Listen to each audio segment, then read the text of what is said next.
Chapter 638. You guys are also shooting cannons at this place today? Yeah, I heard that business here is good. The people who come here are all big bosses. Money comes back quickly. Scarface put his arm around Loach's shoulder.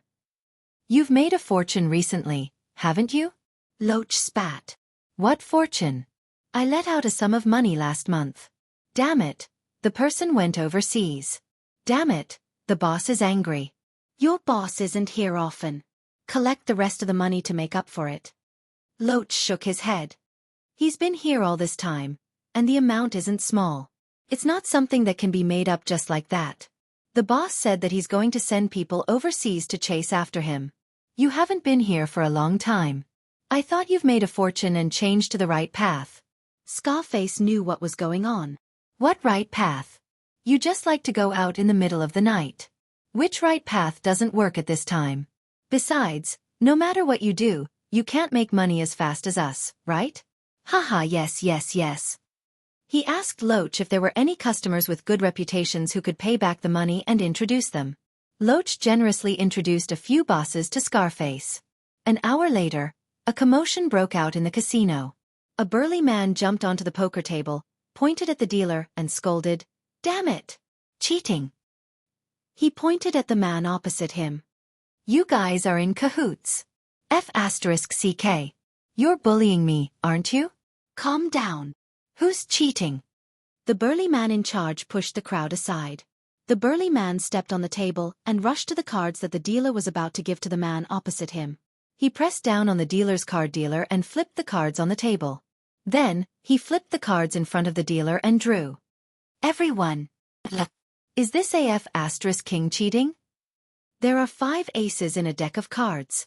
The casino suddenly became noisy. Just now, the man opposite them was winning the poker table. The people at the table were upset when they lost. Now that they looked at their cards, wasn't it obvious? It was a cheat. Those who came to gamble in this kind of place were not super rich, but they were worth millions or tens of millions. When they caused trouble, they were more impressive. No one knew who started it, but the poker table started to fight. For a moment, blood was flowing out of their heads.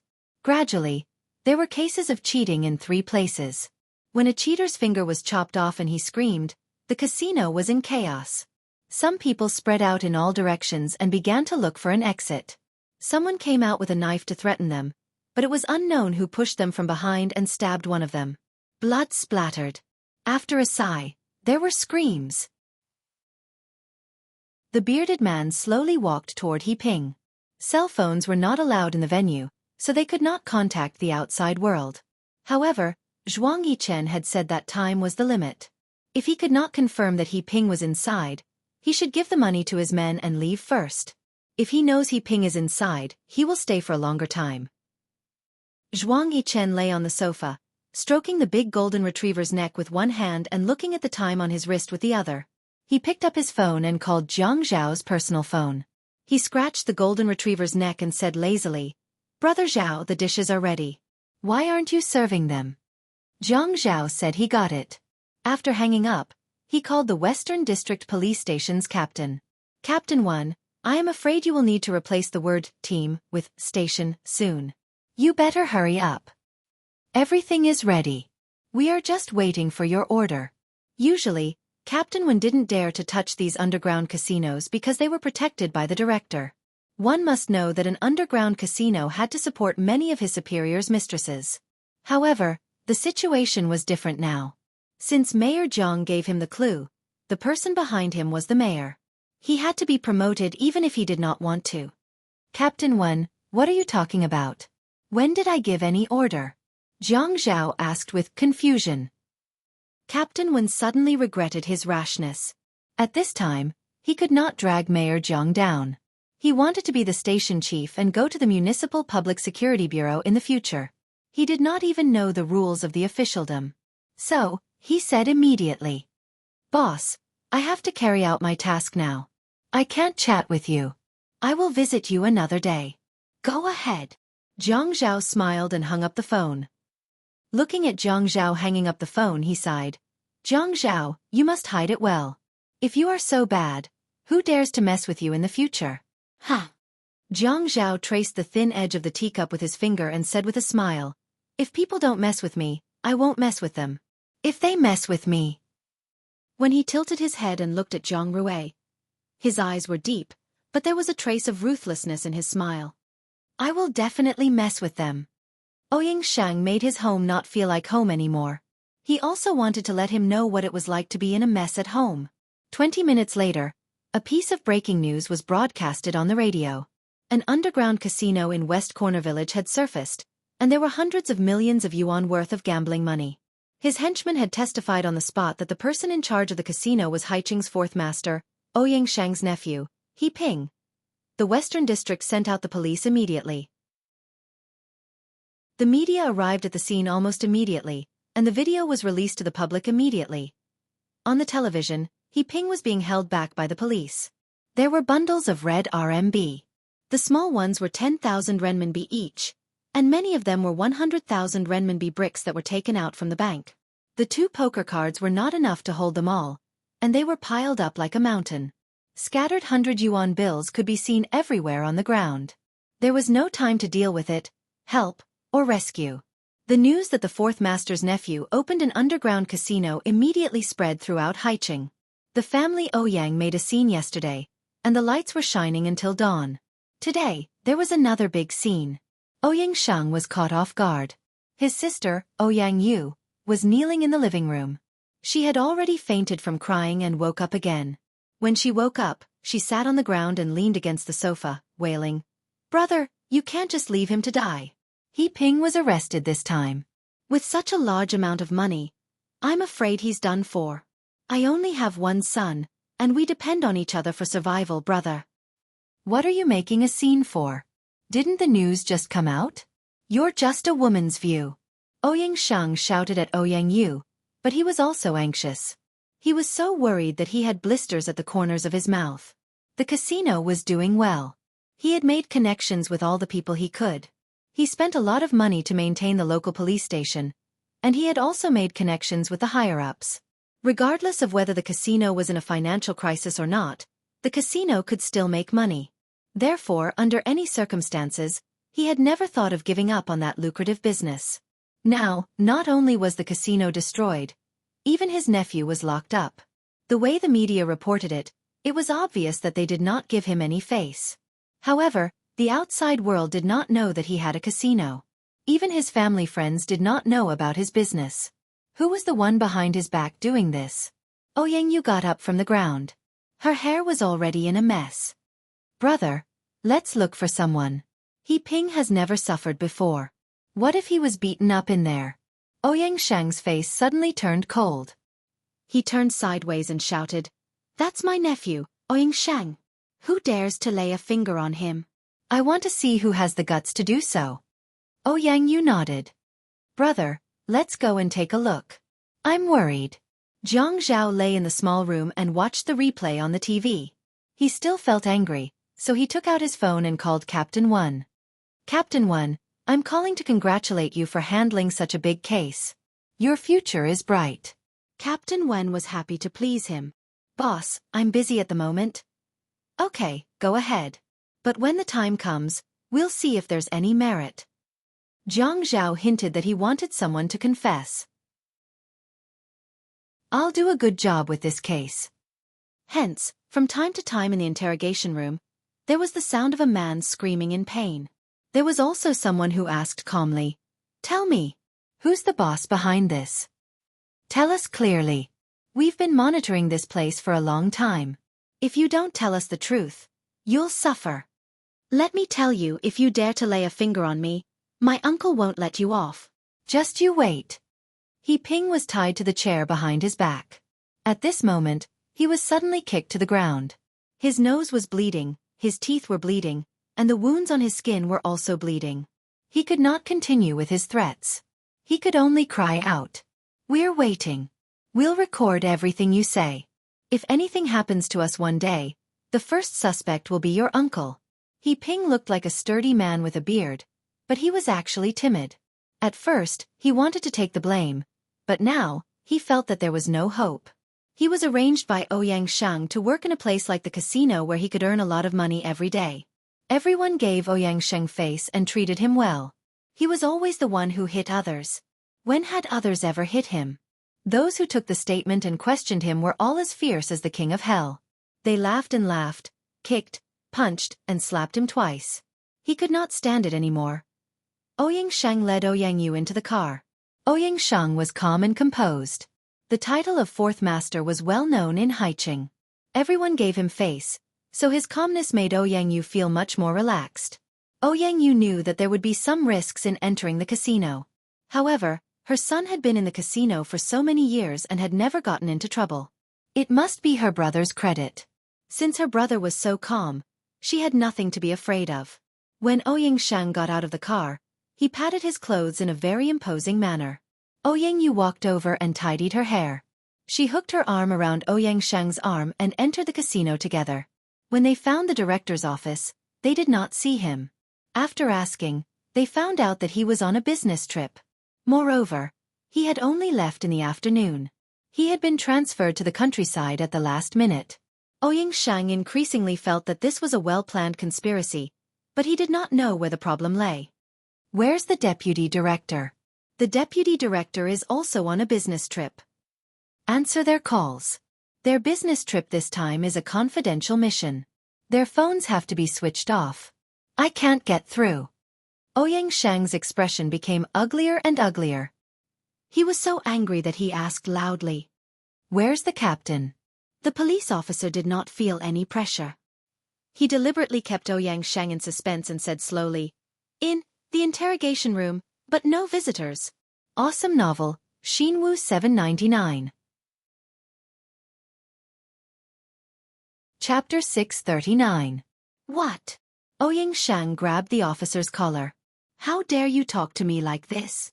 Old Mr. Ouyang, is this considered assaulting a police officer? The officer remembered Captain Wen had told him not to give face to anyone who came to make trouble, including Ouyang Sheng. Assault. Assault. Assault police?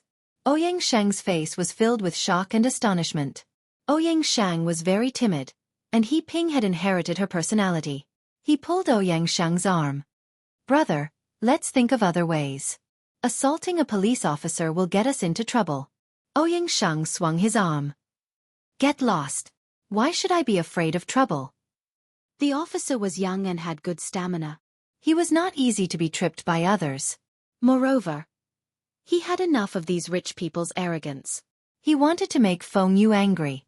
Captain Wen had told him not to give face to him. That means there were more influential people supporting this case. What should he be afraid of? Feng Yu leaned back. He pointed to the corner of the wall above his head and smirked. You're right. Stop. CCTV. You are holding on to me like this. If I fall, it will be considered as assaulting a police officer. I want to see how it goes. Ouyang Sheng pushed the police officer. The police officer fell backward and fell on the chair.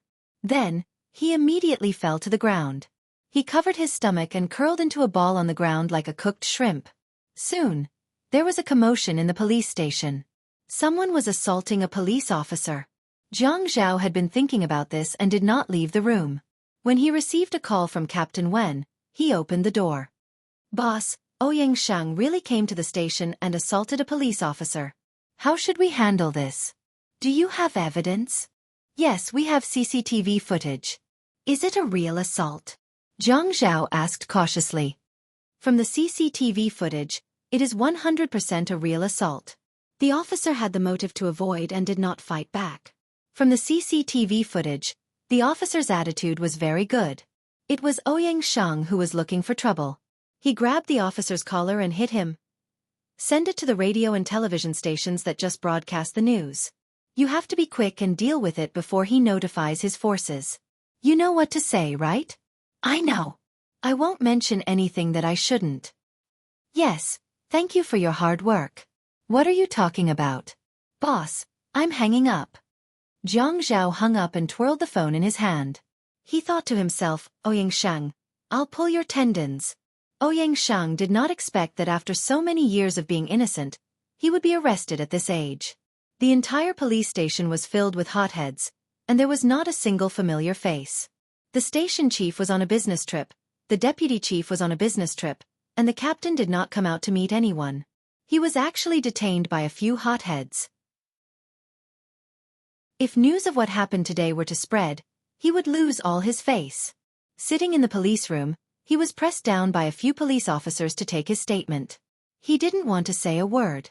He knew it when he was young. Confess and you'll be lenient. If you resist, you'll go home for the new year. The more you talk, the more mistakes you'll make. The less you talk, the less mistakes you'll make. But this was still a small matter. Ouyang Shang was furious because of Ouyang Yu's lack of composure. Ouyang Yu felt that since Ouyang Shang was locked up, no one would give him face. Was it the end of the world? Her son could not be saved. The evidence on TV showed hundreds of millions of yuan in gambling. Moreover, it was proven that the casino belonged to her son. However, this casino did not belong to her son. It belonged to her brother, Ouyang Shang. Her son was only in his early 30s and still had a lot of youth. He still had a long road ahead of him. If he was sentenced severely, what would she do? Would she end up like a white-haired person who had to send off her son? The more she thought about it, the more her heart ached. Brother, you have to think of a way. That casino did not belong to He Ping. How can you let him be the scapegoat? Brother, you can't do this. How much does He Ping earn in a year? That casino did not belong to you. Ouyang Shang saw that the police officer was looking at him with a thought-provoking gaze. He stood up abruptly. He was so angry that his hands were trembling. Pia! He gave Ouyang Yu a slap. Ouyang Yu! Shut up! If you want your son to get out of here, you'd better shut your stinky mouth immediately. Ouyang Yu was stunned by this slap. Ouyang Shang was so angry that his entire face was about to flip. Not only did this woman not have common sense, she did not even know who to protect now. As long as he fell from the family Ouyang, how could the others stand up? Brother! Ouyang Yu looked at Ouyang Shang, who had his head held high and chest puffed out, looking like a fiend. She didn't even dare to cry out loud. The police officer looked at each other. He smiled as if he was watching a good show. Ouyang Shang's chest was burning with anger. This group of brats did not know the immensity of heaven and earth. It was just that there were very few people in Haicheng who dared to not give him face publicly. The power of the casinos in Haicheng's several districts was very clear. Everyone minded their own business. They each did things their own way. No one wanted to take over another's territory. After all, if no one did such a thing publicly, did it mean that they did it privately? He knew the boss of the Hua City Casino. That person was a straightforward guy. At that time, in order to protect the interests of the casinos in several districts, he had specially met with the managers below him. Lin Shui Casino? However, the bosses of these casinos were probably like him. They were only behind the scenes. The people in front of the scenes were just pawns. Ouyang Shang called the city's public security office. It was also the public security office that released him with a call. Captain Lian Wen's interrogation work was immediately stopped. He Ping signed and admitted his guilt. This was the result that Jiang Zhao had expected. As Qin Rongfang said, Haicheng's power field was a magnetic field. There were positive poles and negative poles. When someone cut a magnet in half, the broken parts of the magnet would no longer be able to attract each other. If they could not attract each other, they would conflict with each other. If you force them a little, the other magnet would also use a strong force to force your strength back. Unless you kept increasing your strength and forced the magnet out of this range. Otherwise, you would be restricted and unable to move forward. This magnetic field could not leave anyone. It reinforced and restrained each other. No one could survive alone. No one could be all-encompassing and reach out and overstep their authority. If this balance was broken, it would be chaotic. Therefore, the process of breaking this balance had to be slow. During this process, it was necessary to support another fulcrum to maintain the balance. Balance was the doctrine of the mean that everyone in the government had to learn. The Jiang family and the Qin family also paid attention to this doctrine of the mean.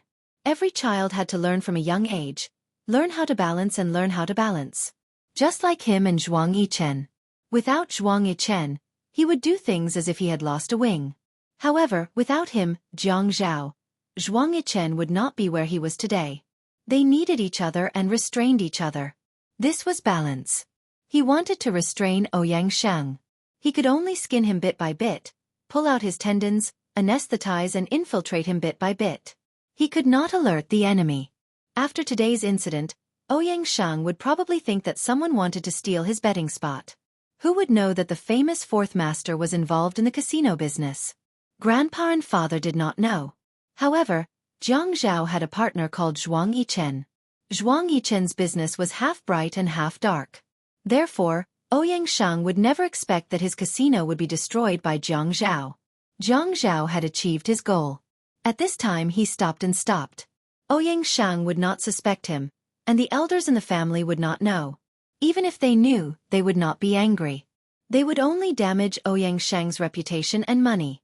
Moreover, now that He Ping was forced to admit his crime, Ouyang Yu would definitely not be satisfied. Internal strife? Jiang Zhao heaved a sigh of relief and thought to himself, Ouyang Shang, as the saying goes, if the family is harmonious, everything will prosper. If you want me to be at odds with my wife, I can only let you and your sister be at odds with each other. This time, he had picked on Ouyang Shang's one-track mind. Underground casinos provided Ouyang Shang with a large amount of money, allowing him to do many businesses. Once this capital chain was broken, many of his projects that were in full swing would be difficult to maintain. If he needed a capital chain, he would have to take a bank loan. If he had to take this step, Jiang Zhao's mood improved. He had angered Ouyang Shang to the point that he was hospitalized. This feeling was not ordinary. Thinking back to that time, Jiang Zhao's blood pressure had risen. How could he say that he would take responsibility? Not to mention that he did not have any memories. Even if he had memories, he could not take responsibility. Even if he had memories, he could not. Jiang Zhao shook his head. The atmosphere in the Procuratorate Director's office was tense. Ouyang Yan sat opposite Shen Kai with a mask and sunglasses. Ouyang Yan had already applied for leave, but something big had happened at home. Her grandfather was hospitalized, and she was very worried that He Ping's case would implicate her family Ouyang. She wanted to meet Shen Kai face to face, and only Shen Kai had the authority to help her with Yun Hongwei's matter. Shen Kai, are you going to help me? If I agree to be with you, Shen Kai said as he buried his head in signing documents. Tell me, your face hasn't even recovered. What are you doing here? It's enough for you to take care of for a month. Go back.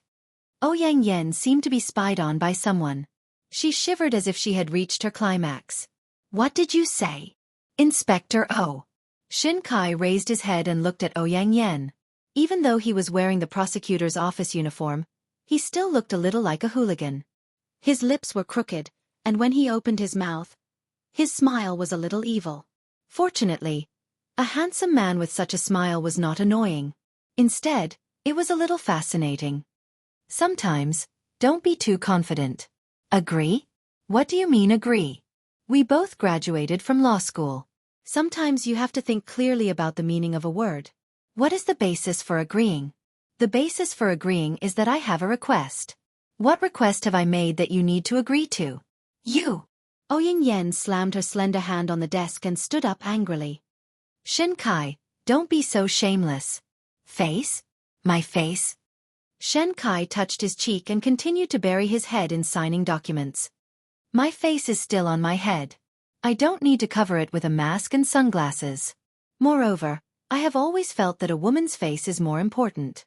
Don't you women like to say that a woman looks good for herself? If you don't have a face, who else can you please? Shen Kai had always been a sharp-tongued person. It was not that Ouyang Yan had not experienced his sarcastic and mean way of speaking. The last time they ate at Haiwei restaurant, Shen Kai's attitude was not much better. However, Shen Kai's sarcasm today made Ouyang Yan feel unusually uncomfortable. Shen Kai, if you don't want to help, then don't help. Is there a need to be like this? I don't think there's a need. But didn't you still ask? What do you mean? Awesome novel, Xinwu 799. Chapter 640. Sigh. Shen Kai was a person who rarely frowned, but at this moment, his pair of dark eyebrows were furrowed. Do you know why I didn't choose to have a crush on you like the other students in university, and instead chose to fight with Jiang Zhao? Because I feel that you have to fight for everything. If you win, you can wait for an equal return. Having a crush on someone is the stupidest thing. I will not continue to have one-sided feelings for a woman who doesn't like me. This is my nature. Actually, what I want to say is, I am different from you. You feel that all the men in the world are dead, and it must be Jiang Zhao. But I feel that all the women in the world are not dead, and there is no need. It must be you. Do you understand? When Ouyang Yen turned around, her lips were trembling under the mask. She was very uncomfortable, and no one cared about her feelings. Shen Kai looked at Ouyang Yen leaving and sighed. What does it mean to be stubborn? After Ouyang Shang's gambling den incident, there was a cash flow problem. In order to reduce He Ping's sentence, he had to pay a huge fine and a relationship fee. Because of this, he did not have the time and energy to deal with Ouyang Yan's matters. Yi Er had been ignoring Jiang Zhao. She needed to calm down. Jiang Zhao only cared about pleasing Yun Hongwei, and Yun Hongwei's case was being dealt with quickly. Jiang Zhao let Yi Er be. He only talked to her about Yun Hongwei's case occasionally and asked for her opinion. Jiang Zhao knew that this was despicable, but he did not mind her staying by his side because of Yun Hongwei, even though he knew that Yi Er did not love him. Now that he knew that she loved him, he would not mind using this method to remind her that she needed him. Yi Er needs Jiang Zhao. Without Jiang Zhao, she does not have any information. She wanted to use the power of the media, but she realized that even with the power of the media, she does not know how to dig deeper. She could not get any information from the previous mayor, and her father was only a scapegoat. It was very difficult for her to find out the truth behind this. Fortunately, she was so cold that she didn't want to share a bed with Jiang Zhao. Jiang Zhao was also willing to indulge her. At this time, she believed that he loved her. Because in the past, she always thought that what he liked was only her body. He liked to lie on her body and do what he wanted to do. Women like to separate love from sex. But men don't think that when a man wants a woman, he likes to put her naked on the bed for him to fish on. Jiang Zhao is no exception. Even if Yi Er treated her coldly and said that he would not return to Jiang District to officiate the wedding, he would still let her be. But this doesn't mean that he doesn't want to do something with her. But he must be very gentlemanly in front of her and not let her keep a distance from him. Even if they are just friends, it would be good. In front of Yun Hongwei, they can still hug. How many days has it been since they slept together? When they hugged each other, they felt the blood in their body rushing around. Yi Er was still the same as before. After dinner, she sent Jiang Zhao to the door. Yun Hongwei said to Jiang Zhao, "If you don't want to come home for dinner, give me a call." In front of Yun Hongwei, Jiang Zhao kissed Yi Er's forehead and said goodbye to them. After a while, Yi Er drove to the newly rented dance studio to look at the design drawings. Jiang Zhao felt that the kiss on Yi Er's forehead every day was too short. He wanted to make it longer and lower. It would be best if he could suck on her lips. Today, as soon as he got to the office, he was thinking about these things. He was really beastly. Behind Jiang Zhao's desk was a bookshelf. At this moment, he was standing alone in front of the bookshelf. He leaned back in his chair and stared at the folder in front of him in a daze. His dark blue suit was a reserved color. The fine workmanship and embossed tailoring made him look exceptionally tall and muscular. His well-defined and handsome facial features paired with this outfit made him look like a steady and handsome man. But at this moment, he had his arms crossed in front of his chest. With his left foot as the center of gravity, the tip of his right foot was hooked on the ground outside of his left foot. His head was slightly tilted as he stared at the folder in front of him. It was as though he had seen something strange and couldn't stop giggling. It was as though he had been infected with a childishness that seriously didn't match his usual temperament. Jiang Zhao laughed for a while. Then he took out his phone and called Yi Er. "Yun Yi, I'm coming home for dinner tonight. I want to eat your cooking." Yi Er answered very quickly. "Okay. Text me the dishes you want to eat. I don't want to forget 1 or 2 dishes when I go grocery shopping." "Okay." Jiang Zhao laughed and hung up the phone. He turned around and sat back in his chair. After thinking about it, he still called Qin Fian. That night, Jiang Zhao could be said to have eaten and drank to his heart's content. At the table, Jiang Zhao kept giving Yi Er some dishes with a slightly stronger flavor. Yun Hongwei beamed with joy. His son-in-law was so good to his daughter. After dinner, Jiang Zhao poured some water and went upstairs. He drank as he walked, very leisurely. After returning to his small room, He closed the door and generously put the seasoning he had prepared in advance into the cup. He shook it a little and saw that the water in the cup seemed to be evenly distributed. Then he generously went downstairs and filled the cup with some warm water. Yi Er was watching TV with Yun Hongwei. Jiang Zhao walked over and sat down beside Yi Er. He handed the cup to Yi Er. Here, drink some water. The dishes are cooked well, but the flavor is a little strong. I'm afraid you'll be thirsty.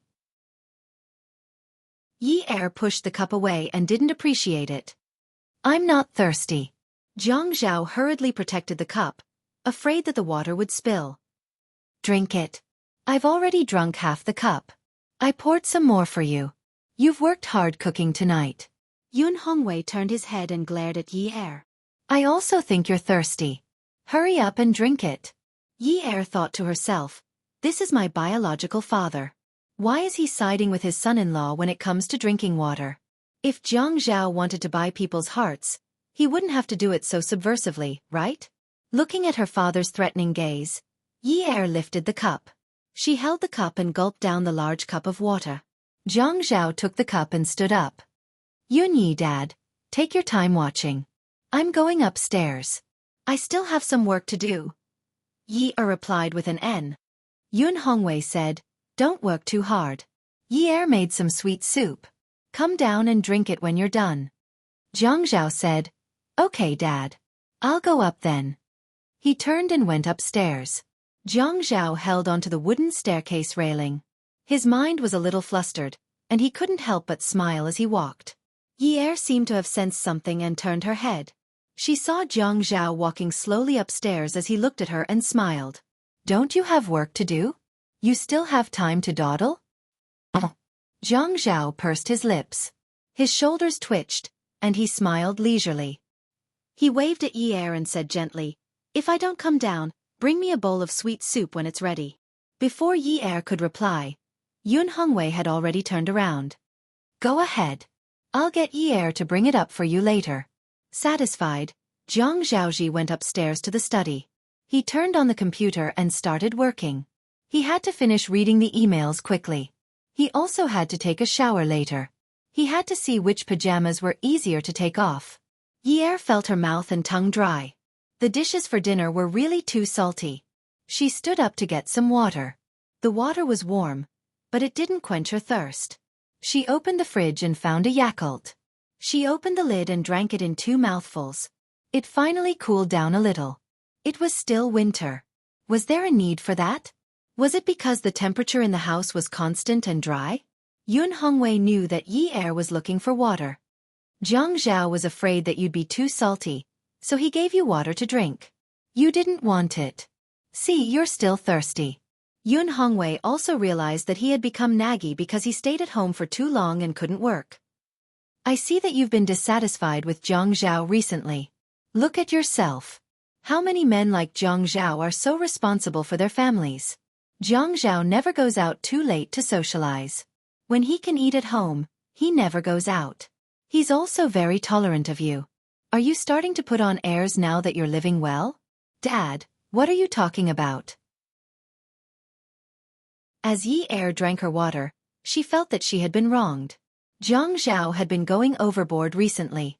When she ignored him, he didn't do anything.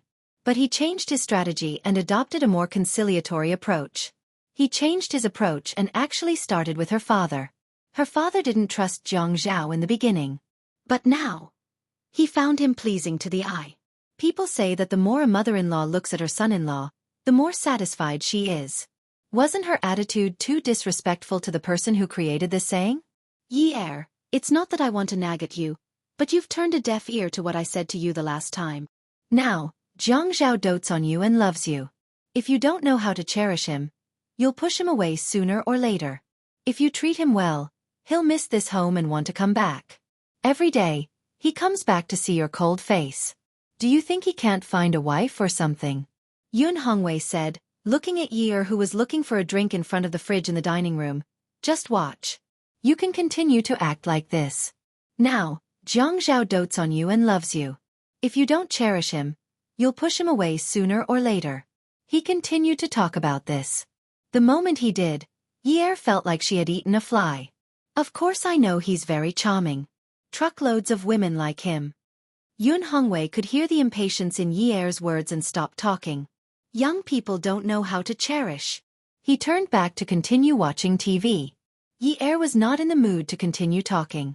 She felt uncomfortable all over, as if there were tiny insects crawling all over her body. She could even feel that her insides were a little wet.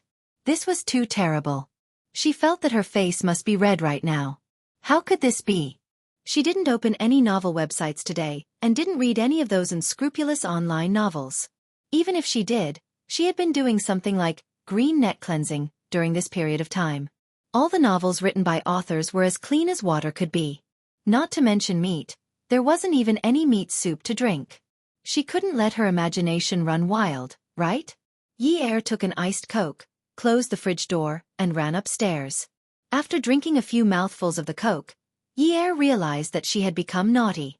She took off her clothes piece by piece and walked into the bathroom naked. She turned on the shower and the water from the shower head splashed onto her body. The water was slightly cold, but Yi Er felt that the temperature was not low enough. As she showered, she took deep breaths. The water sprinkled down from the top of her head. Yi Er rubbed the shower gel on her body. She raised her arm and saw that there was a layer of pink on her arm. The color seemed to be transparent, as if it would break with a poke. After it broke, the color below would be redder, more beautiful, and more stunning. So she rubbed hard, trying to break through this layer of skin. The bath lotion was smooth and fragrant as it brushed past her skin. She would often rub it repeatedly with her slender hands, creating many bubbles. Yi Er turned off the lotus and looked at the bubbles on her hands and body. When she leaned against the cool magnetic tiles, a silhouette appeared on the bubbles. Among those silhouettes, there were those who were naked, those who were lustful, those who were on top of each other, and those who were on top of each other. There were only two people in the silhouettes. One of them was Zhang Zhao, and the other was Yun Yi Er. Beauty novel, Song Shu 566.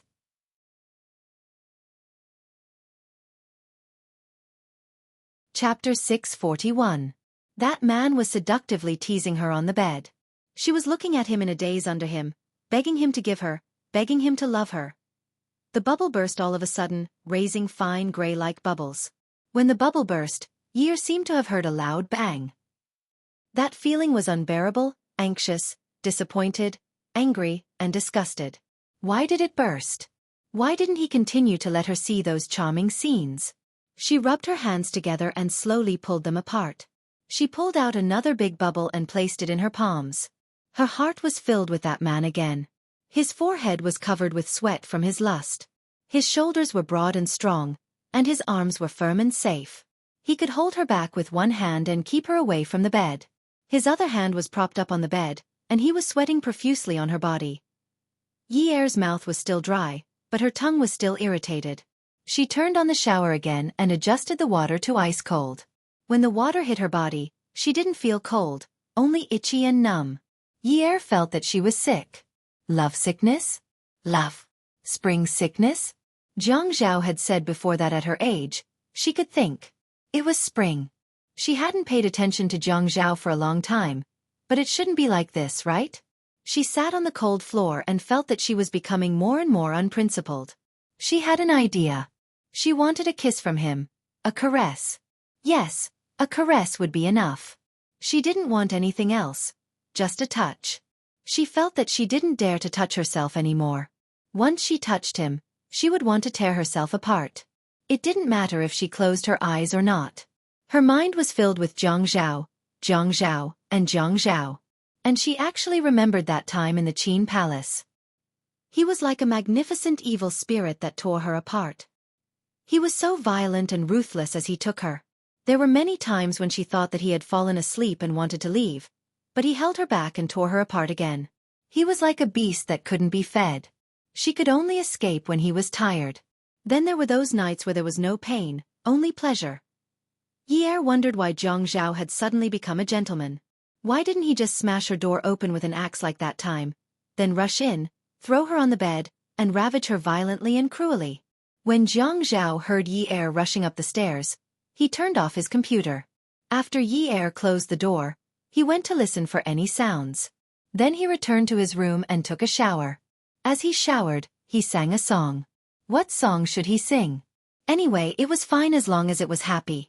His little Red Riding Hood was now washing white. After taking a shower, Jiang Zhao returned to the bedroom. He opened the drawer of the wall cabinet, took out the DV, and checked the battery. He turned on the DV and placed it on the wall cabinet, directly facing the bed. He lay down on the bed and adjusted it for a while. Then, he stood up and walked to the wall cabinet. He took down the DV, checked the image, deleted it, and restarted it. Everything was ready. He took a book from the bookshelf and lay down on the bed, leisurely waiting for the rabbit to appear. He leaned his head against the soft headboard and flipped through 2 pages of the book. However, he did not manage to read a single word. He touched his hair and touched his face. Finally, it was time to read. He put the book down and took off his t-shirt-style long-sleeved pajamas. Then he took out a set of button-up pajamas from the wardrobe. At first, he felt that the buttons were inconvenient. But now that he thought about it, the buttons were better. What if Yi Er had strong self-control? He did not dare to use too much of the drug, so he put on the pajamas and looked at himself in the mirror. He undid one of the buttons and continued to look at himself. As if he was not satisfied, he undid another button. Just like that, the buttons of the button-up pajamas became decorations. A certain man's posture of reading in bed became bold and unrestrained. He stood on tiptoes and swayed his body, humming a little tune with a spring breeze on his face. The door was deliberately locked. Yi Er really could not stand the feeling of ants crawling all over her body. She was wondering if she should look for a pornographic video website to watch. It would also help alleviate her current situation. Websites were also afraid of being infected with viruses. So she opened the website, opened the bookshelf, and flipped through 2 romance novels to read. She clicked on them with the mouse and remembered that she had read a few chapters of the novels she had read before. Then she clicked on them again. D***MN. Glaring asterisk. Everywhere there were asterisk. Or some chapters could not be found at all. On the message board, the author posted an announcement at the top. A chapter has been rejected. Those who want to read it, join the Q group. D***MN. Now that she was in a hurry to read it, who wanted to join the group? It's over. It's over. She had been subjected to abstinence. Now the male and female protagonists in the novel had also been subjected to abstinence. In the kitchen, the sweet soup in the electric pot was ready. Yun Hongwei unplugged it, but he did not call Jiang Zhao. He was not used to going upstairs. When they were about to drink it, he would come down. He also did not want to appear too caring for them. It felt strange. He did not know if it was his imagination, but the relationship between his daughter and son-in-law had been very subtle and strange. He always felt that there was a layer between them. He could see the awkwardness and the conflict between them, but he did not know how serious it was. He just treated it as the young people playing around. When he returned to his room, he looked at the photo frame on the table and felt a sense of satisfaction. His son was growing up, and his daughter was starting a family. He was afraid that in another 2 years, he would be a grandfather. How could there be so much happiness in life? Although Zhou Li had betrayed him, she had left him with a son and a daughter. He was satisfied. Yi Er was wearing a thin bathrobe. Her hair was still wet and had not dried. She stood outside Jiang Zhao's room and knocked on the door. Jiang Zhao jumped up from the bed excitedly. When he held the door lock, he deliberately coughed to show that he was calm and opened the door. Yi Er saw Jiang Zhao open the door. She suddenly felt that her nose was going to bleed. She touched her nose and took it in front of her. There was no blood. Fortunately, she did not lose her composure. Her eyes stopped at the man's Adam's apple. The Adam's apple moved up and down as if it was swallowing very thirstily. Her gaze slowly moved down. His exposed chest was too sexy. His skin was light wheat. How manly was he? His chest muscles were so well trained. She was not that heavy on fitness equipment, right? It should be easy for him to lift her up, right? Her consciousness was a little unfocused. She reached out and touched the man's chest. After all, women were not like men who were creatures of the lower body, so they had to be more tolerant. When she touched his chest, it was cold. It was not as hot as hers. The difference in temperature made her suddenly pause. She coughed awkwardly and said, "Ahem, it's winter." Aren't you cold wearing this? Jiang Zhao had no intention of letting Yi Er into the room. He smiled gently and said, "Isn't the temperature in the house constant? It's not cold. Why don't you go to bed early?" I came to talk to you about something." Yi Er was still staring at Jiang Zhao's chest. As she stared, she swallowed hard. Oh no, she wanted to pounce on him. "Oh, come in." Jiang Zhao generously made way for Yi Er. After Yi Er entered the room, she did not know whether to stand or sit. Her whole body was uncomfortable, but there was a reserved sense of shame that tugged at her forcefully, telling her that they were still in a cold war. A cold war. Jiang Zhao came out of the bathroom and took a dry towel. He pressed Yi Er to sit by the bed. He wrapped the towel in her hair and slowly dried it. "Why didn't you blow-dry your hair?" This woman was really too much. If she didn't blow-dry her hair at night, wouldn't she be waiting to catch a cold? Seriously. "I forgot. Let's go and blow-dry your hair." Although Jiang Zhao wanted to eat Yi Er clean, he felt that blow-drying her hair was more important. He pulled Yi Er up and walked to the bathroom. He turned on the blow-dryer and carefully dried the woman's long hair. Jiang Zhao had not blow-dried Yi Er's hair before, so he felt that it was a little interesting. However, Yi Er's mind was not on her hair at all. She looked at the man in the mirror, who was looking at her hair with unparalleled focus. Her gaze landed on the man's handsome features, his sexy chest, his long and slender fingers, and his tanned skin. The sound of the blow-dryer was really annoying. Her heart was already on fire, and the wind was blowing the fire in her heart even more fiercely. Yi Er looked at Jiang Zhao in the mirror.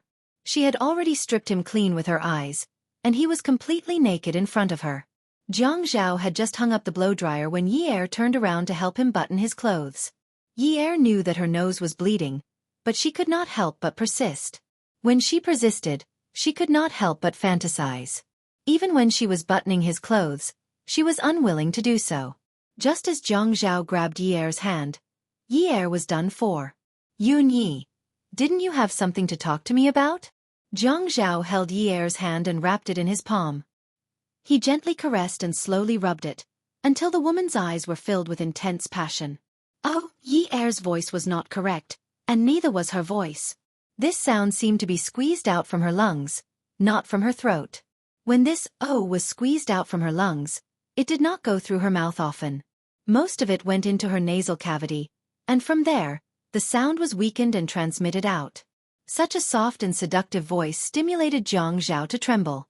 It was as if something was forcefully poured into his ears, causing his hair to stand on end.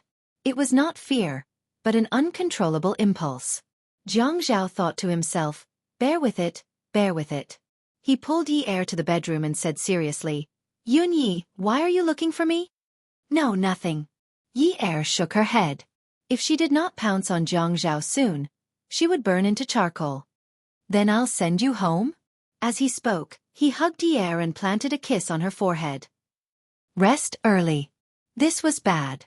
Something big had happened. Yi Er reached out and hugged Jiang Zhao's waist. "I can't sleep. Don't you sleep early at night? Why don't you read a book?" "I can't sleep even if I read a book." It would have been better if Yi Er did not hug Jiang Zhao. Now that she hugged him, she could not let go at all. It was as if she was being sucked in. It was so hot that she wanted to cool off on his body. "Then what should I do to make you sleep?"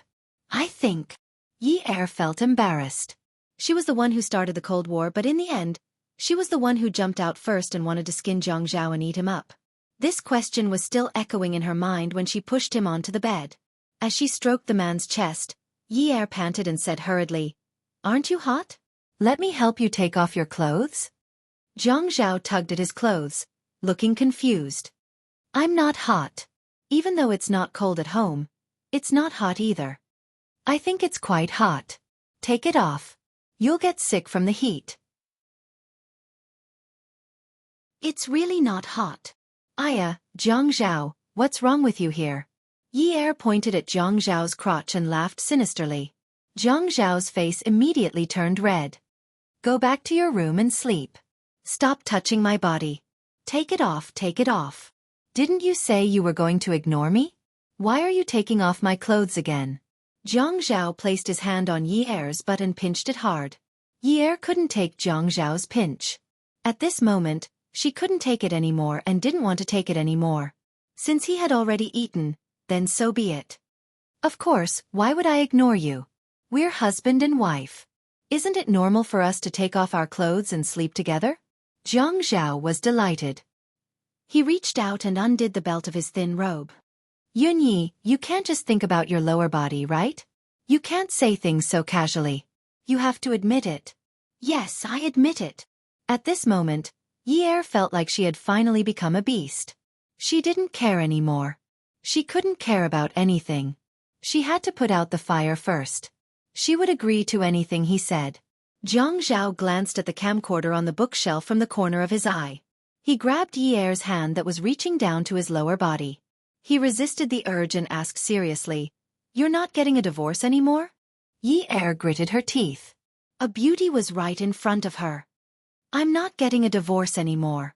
After speaking, she lunged at Jiang Zhao. Jiang Zhao covered Yi's mouth. He took a deep breath and continued to ask, "You're not going to separate rooms anymore?"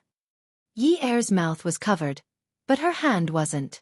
She felt that this man's figure was very good. It would be good to touch him a little more. Separate rooms? Forget it, forget it. I'll touch him first. What's there to separate? No. Then let me hear you call me hubby. Hubby, hubby, good hubby. Jiang Zhao responded gently. He flipped over and pressed her down. Honey, you said it yourself. If we don't get a divorce, we won't separate rooms. You can't deny it even if you want to. We won't separate anymore, hubby, hubby. The next day, Jiang Zhao went to his office in a relaxed and happy mood. The moment he entered, he saw Lu Cheng giving him a look. He glanced at where Lu Cheng was looking and saw Ouyang Sheng sitting on the sofa in the guest room. He looked like a big boss. You look like one.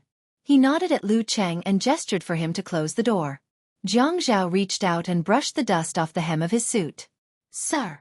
Ouyang Sheng turned his head. When he saw Jiang Zhao, he stood up and acted like a veteran. Zhao Zhao, you've been very busy recently.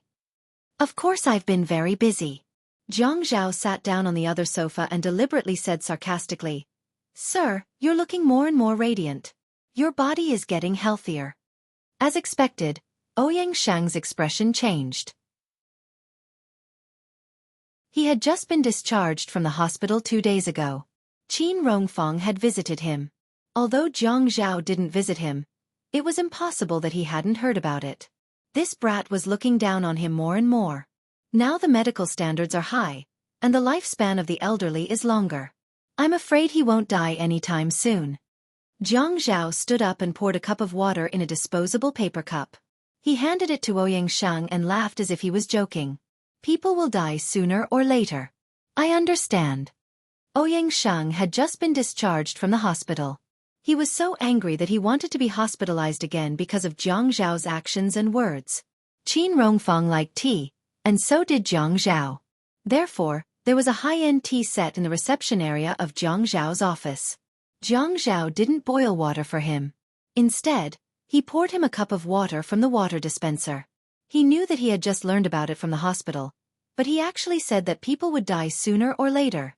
Ouyang Sheng knew that Jiang Zhao didn't give him face, so he didn't need to be polite to Jiang Zhao. He said coldly, I'm here to ask you something today. I want to verify with you. Beauty novel, Xinwu 799. Chapter 642. Jiang Zhao was suspicious, but he didn't point it out. His attitude towards Ouyang Sheng couldn't be more obvious. Qin Rongfang had tried to persuade him at first, but now he was too lazy to say anything. How much do you know about He Ping? Ouyang Sheng finally asked. I'm not very interested in his affairs. Jiang Zhao thought to himself. If he wanted to use He Ping's back door, wouldn't it be better to ask his father?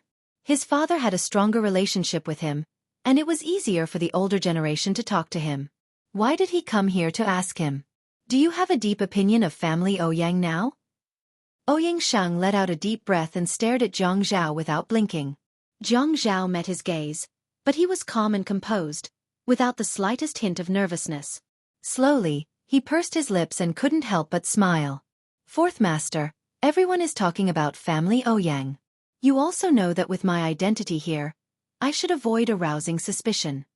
Jiang Zhao's punishment could be said to be killing two birds with one stone. First, it hurt Ouyang Shang's vitality. Second, once Ouyang Shang got involved with those filthy places, the Ouyang Yan incident could no longer be linked to him. It was impossible under any circumstances.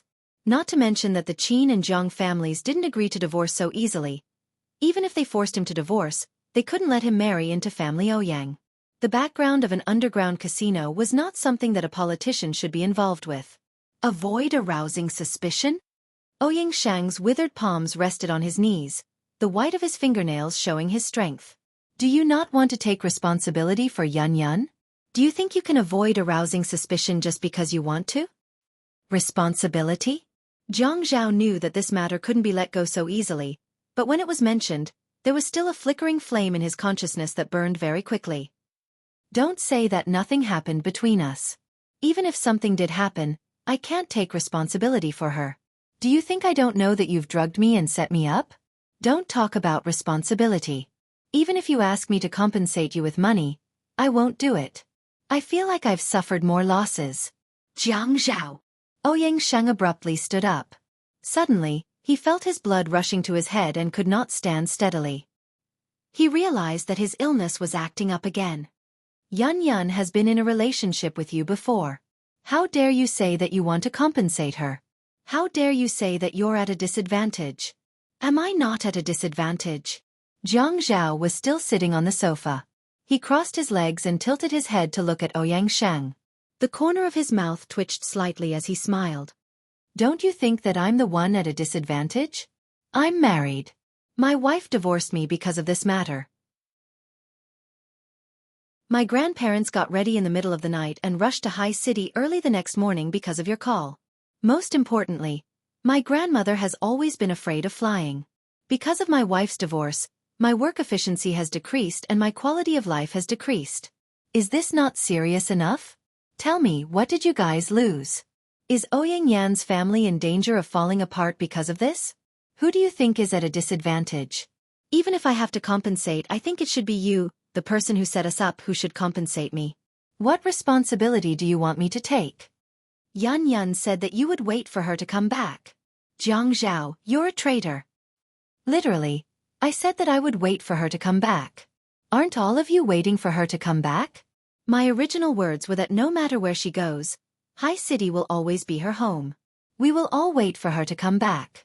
Did I say anything wrong? You! Fourth Master, do you have anything else to say besides this? Jiang Zhao started to use honorifics again, but this also proved that he was alienating him. Jiang Zhao, tell me clearly. Did you do something behind He Ping's matter? Ouyang Shang exhaled and sat down again. He was almost angered by this brat because of his granddaughter. Jiang Zhao laughed heartily. Me? What can I do? When this news was released, I was shocked. I did not know that Fourth Master has such a powerful background. You had gambled a few $100 million in one night. How much money did you get? How many people will be jealous of you? It's not you. Do you think I am only a deputy mayor and have such capabilities? Jiang Zhao belittled himself. Ouyang Shang snorted. What's impossible? It was too difficult for him to not suspect Jiang Zhao. He remembered the look in Jiang Zhao's eyes when he carried Yunya away that day. It was clear that there was hatred and vengeance in his eyes. If Jiang Zhao wanted revenge, then it was reasonable that the casino was destroyed, but Jiang Zhao had no reason to know. For a businessman like you, you should be close to the Public Security Bureau. Fourth Master, is it because you did not distribute your shares evenly? Jiang Zhao started to mislead Feng Yu. Of course, Ouyang had considered this as well. Are you trying to be bureaucratic with me? No need for that. During that period, I was busy comforting Madam and did not even have time to deal with you. Ouyang was furious when he saw Jiang Zhao's attitude. In the past, whenever Jiang Zhao looked at him or called him, he would be very polite. He would call him Fourth Grandpa, Fourth Grandpa, Fourth Grandpa affectionately. Now, he directly drew a line and openly confronted him. How could he not be on guard against such a person? I won't let go of Yun Yun's matter. Jiang Zhao, You'd better listen to the family Ouyang's arrangement. Yun Ye's family is not good for your future. Get rid of that burden. The marriage between you and Yun Yun is the most suitable choice for the two powerful families. Ouyang Shang's sense of superiority was fully revealed from his words. Jiang Zhao stood up and stretched out his hand, meaning to shake hands with Ouyang Shang. Ouyang Shang was delighted, thinking that Jiang Zhao had thought it through. Just as he was about to praise him, he did not expect Jiang Zhao to say something so serious that Ouyang Shang could not accept it. Fourth Master, in any case, I have a public position. With a monthly welfare package and a bonus, I will be well off. Even if I'm a prodigal son of a wealthy family, I won't be able to squander my mother's money in a short time. Even if I'm a useless prodigal son and can't support my wife and father-in-law, the Jiang and Qin families can support me. I won't even be short of breath. So from my point of view, I really don't feel that the Yun family is a burden. It's too easy. Ouyang Shang looked at Jiang Zhao's hands, which were intertwined with his, and suddenly understood. It turned out that Jiang Zhao was sending him off. If you don't get a divorce, I will also post the photos of you sleeping on Yun Yun's bed. Jiang Zhao had thought of this before. Qin Rongfeng had told him not to go against Ouyang Shang because Ouyang Shang had photos of him and Ouyang Yan sleeping together. The reason why he didn't make a fuss about this matter was because he was afraid that Yi would take offense. It was fine if he didn't bring it up usually, but whenever he did, Yi would explode. However, if something had already happened and there was no turning back, he had already thought of the worst outcome. His hand was still holding Ouyang Shang's. The corners of his mouth curled up, and the corner of his left eye narrowed. Fourth Master, hurry up and post it. The sooner this matter spreads, the sooner it will end. You just want to make me unable to be the deputy mayor. I will not be the deputy mayor. I will not be the deputy mayor. In the future, I will still be able to support my wife and children. At most, I will lose my position. But I will never get a divorce. I will never marry Ouyang Yan. You should be prepared today. I will also be prepared to post your photos to every corner of Haiqing. When Yi woke up, it was already 9:30 am. Yun Hongwei had never woken up Jiang Zhao and Yi. That's why Yi slept until 12 am. She will not wake up unless there is an alarm. She touched her body, legs, and arms. Her whole body was sore. She felt that turning over was harder than running 5,000 meters. She slowly opened her eyes and quickly opened them. The furnishings in this room were shocking. This was not her room. It was Jiang Zhao's room. The events of yesterday became clearer and clearer in her mind. The sleepless night had caused her to be unable to move her legs. Furthermore, it wasn't Jiang Zhao who was squeezing her, but she was the one who was squeezing Jiang Zhao. She rewound her memory. She remembered that he would always tell her in a shocked tone, "Darling, you are awesome today." In fact, Jiang Zhao rarely called her darling, or darling intimately in bed. Unless he was so satisfied that he could not help but say, "Ah, my little sweetheart, you are killing me." She did not know how satisfied Jiang Zhao must have been to call her darling in such a mushy way. Yi covered her face. Even though there was no one in the room, she was too embarrassed to raise her head. What kind of mentality did she have when she ate Jiang Zhao dry yesterday? It was hard to believe how thirsty she was. Thirsty? Indeed, she was so thirsty yesterday. Drinking glass after glass of water was useless. Even cold water was useless. Other than those images, there was nothing else in her mind. She suddenly felt that it was very strange. She knew that no matter how much she loved Jiang Zhao, it was not necessary for her to do that. She thought about the color of her skin at that time. She stood in the bathroom and looked at her eyes and cheeks in the mirror. She was full of desire and her face was red. How could a person change like this so suddenly? She suddenly quivered. That time when she went to threaten Jiang Zhao, he also changed suddenly after drinking the glass of water. Last night, Jiang Zhao gave her a glass of water to drink. After that, she was thirsty and her mouth was dry. Jiang Zhao. It must be him. That cheap man. She must find him and get even. She was naked, not even wearing underwear. She put on her nightgown. She was crazy. In this weather, she actually took out her nightgown. She jumped out of bed and saw a letter on the bedside table. The handwriting on the letter was strong and powerful. Dear Yun Yi, I have already contacted someone to help you supervise the renovation of the dance studio. You don't have to go there today. Don't go there in the future. It's noisy and dirty. I will arrange it. If you have nothing to do, read a book. Don't forget that you have class in the afternoon. Love, Xiao. This was the first time she had received a letter from him. The size of the letter was only the size of a man's palm. The background was a green bamboo that was faintly reflected on the edge of the letter.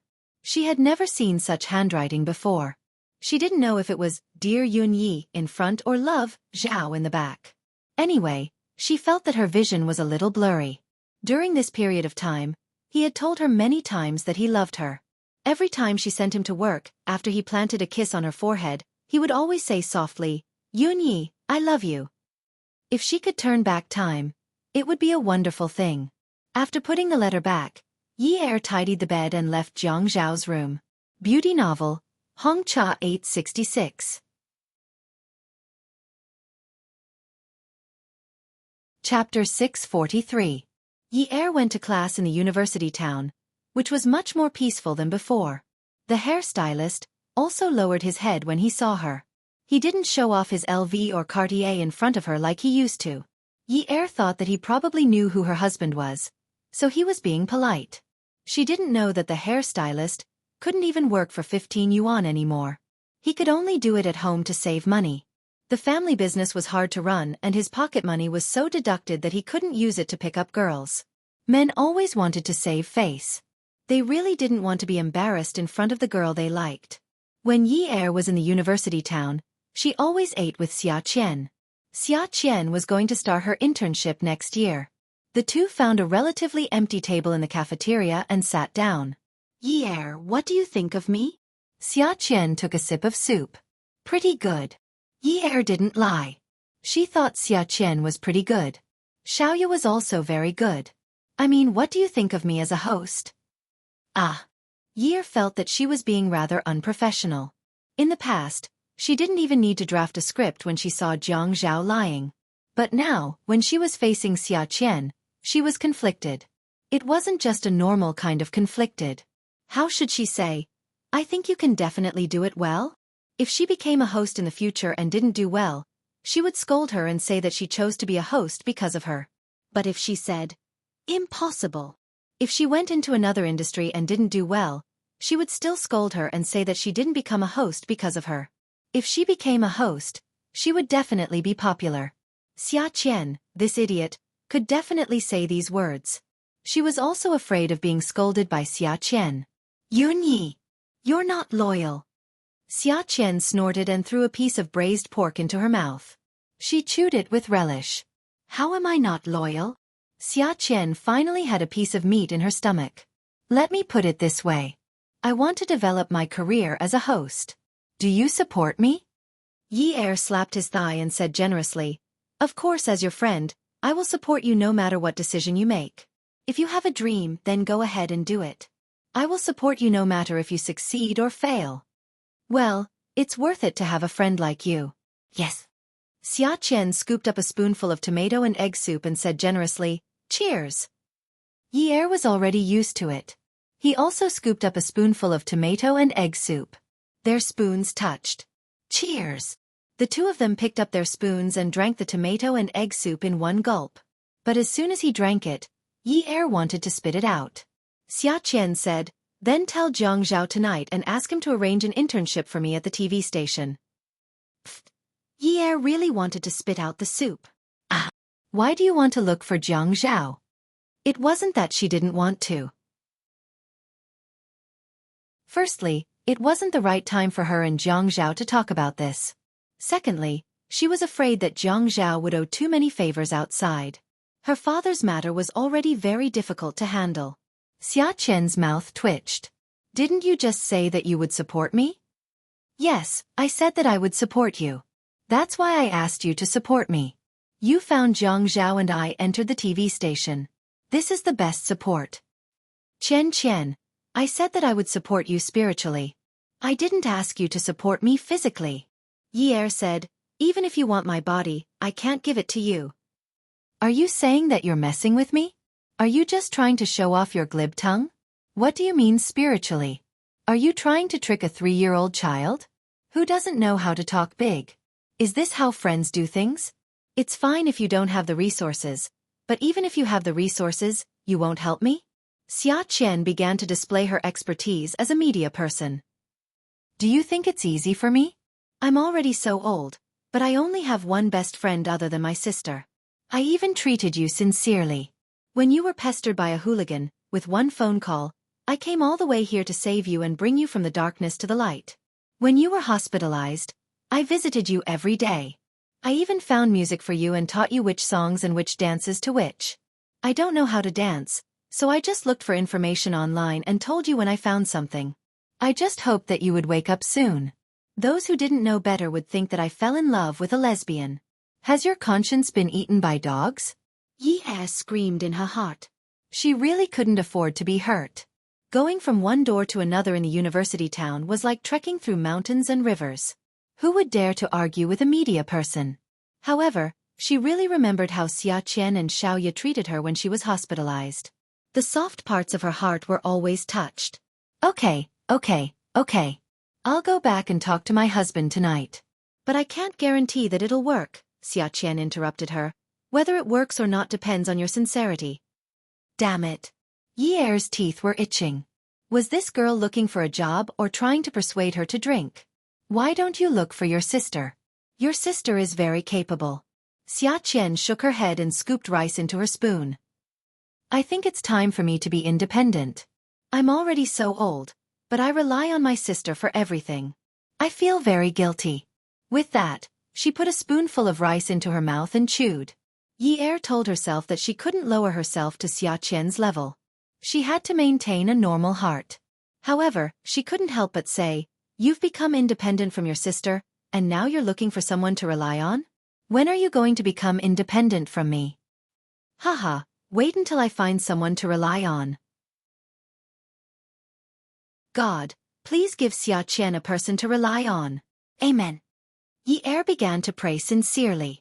Xiaoqian snorted, "See, I only asked you for a favor and you're already trying to get rid of me. Can I still count on you in the future?"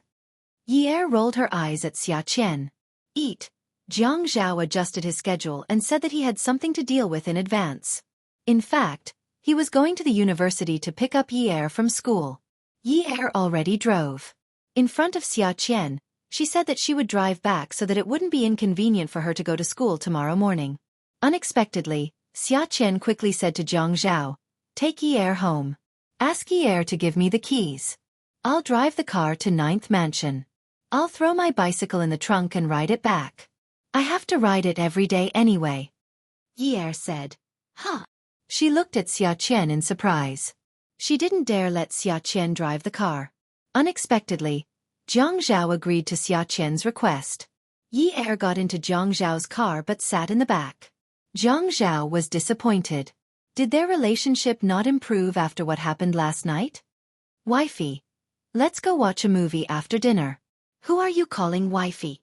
I told you not to call me that." Yi rolled her eyes at the man driving the car and continued to look out the window. Jiang Zhao's passion was like a fire being poured with a bucket of cold water, but he continued to pull the wind and reignited the fire. "Of course I'm calling you. Who else do you think I'm calling? There's only one woman named Yun Yi on my marriage certificate. Aren't you Yun Yi?" Yi knew that she was drugged last night. But she didn't want to expose this layer of paper. "I can't be bothered with you. Stay away from me in the future. Even if you can't be bothered with me, you still have to care." Jiang Zhao hummed a little. "Last night, you promised me that you wouldn't get a divorce, that you wouldn't ignore me, and that you wouldn't live separately from me. That's why I'm with you." Jiang Zhao. At first, Yi only felt awkward in her heart, but now, she had completely turned into an angry little lion. Jiang Zhao's words were to remind her that she had forced herself on him last night, and he had been forced to have sex with her because of those tempting conditions. But the main culprit was him. "You called me hubby last night. Why are you so fierce now?" Jiang Zhao clearly felt that he couldn't be as petty as Yi. In any case, she had to admit it even if she didn't want to. He had evidence. "What nonsense are you talking about?" Yi knew that because of the drug, she had been forced to cry out like a kitten last night in order to squeeze Jiang Zhao dry. Calling him hubby, hubby made her tremble all over. Let me tell you, Yunyi, you told me before, you admit it. Don't try to deny it now. When you rushed into my room, pressed me down on the bed, and took off my clothes, why didn't you talk to me with such an attitude? Jiang Zhao. You still have the face. You drugged me. Do you think I don't know if I don't say anything? I originally wanted to leave some face for you, but now you don't want any face at all. If you don't want it, then don't want it. I can't be bothered to leave it for you. I don't understand what you're talking about. Although there was a sense of awkwardness from being seen through, Jiang Zhao had more experience than Yi Er, so he concealed his emotions rather quickly. What drug? Yi Er leaned against the back seat and crossed her arms. Jiang Zhao, stop acting. I know everything. How despicable are you? I ignored you, so you drugged me. If you have the ability, do it again. If you give me this drug again, I'll go out and find another man to cure me. You dare. I dare. Try it if you don't believe me. I'm not going to try. I don't care about such despicable methods. Jiang Zhao thought to himself. Just because he didn't care about despicable methods, it didn't mean that he wouldn't use them. I won't pursue what happened last night. Don't try to take a mile after taking an inch. Yunyi, you said that I drugged you. Show me some evidence. If you don't have evidence, don't slander me like this. The two of them quarreled all the way home. At night, Jiang Zhao barged into Yi Er's bedroom with his pillow. Yi Er said in surprise, "What are you doing here?" "I'm here to sleep." Jiang Zhao threw the pillow on the bed confidently, lifted the blanket, and went to sleep. As soon as he fell asleep, he hugged his wife and wrapped his legs around Yi Er. Finally, he closed his eyes and fell asleep. No matter how much Yi Er pinched, twisted or pushed him, the man slept like a pig as if he had been drugged with sleeping pills. Jiang Zhao, if you don't go back to your room to sleep, I'll go out to look for a place to stay tomorrow and won't come back. Jiang Zhao immediately rubbed his eyes and sat up as if he had just woken up. He got out of bed and left the room in a few steps. Yi Er sighed and was about to get out of bed and close the door when Jiang Zhao came in with a digital camcorder. He took out the card inside and inserted it into the computer on the table for Yi Er to see. Then he burrowed under the blanket again and poked his head out. He said, "Yunyi, take a look for yourself. What did you promise me last night when you wanted to sleep with me? I reminded you not to think with your lower body. What did you say? You said you would admit it. If you didn't say you wouldn't divorce me. You said you wouldn't separate from me." Yi Er would have been better off if she hadn't seen it. The moment she saw that extremely restrictive scene, her whole body heated up. Oh my God! This guy actually recorded it. Did he have any shame? Did he still have any shame? How could he have the nerve to record something like this? Welfare, Song Shu 566.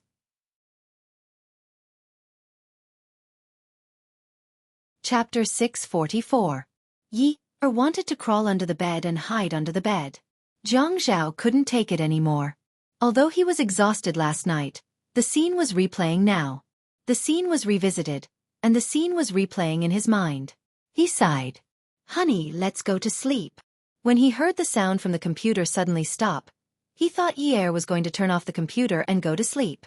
But when he got up, he saw that the computer was deleting. He jumped up from the bed, hugged the computer, and hid by the door. He didn't click on the confirmation button and immediately exited. It wasn't easy for him to get this result. How could it be deleted just like that? What a pity. It was such a shocking video. Jiang Zhao ejected the memory card from the computer and put the computer on Yi Er's dressing table. "Honey, let's go to sleep." "Jiang Zhao, come and sleep. If you dare to sleep in my bed tonight, I promise to go out and look for a place to live tomorrow. Anyway, this house is a wolf's den. Who knows what you'll do to me next day?" Yi Er got on the bed and laid down. "Come and sleep." Jiang Zhao heard Yi Er's calm tone, and his heart tightened. He couldn't be thick-skinned anymore. He squeezed the memory card in his hand and said, "Good night." Then he turned and walked out the door.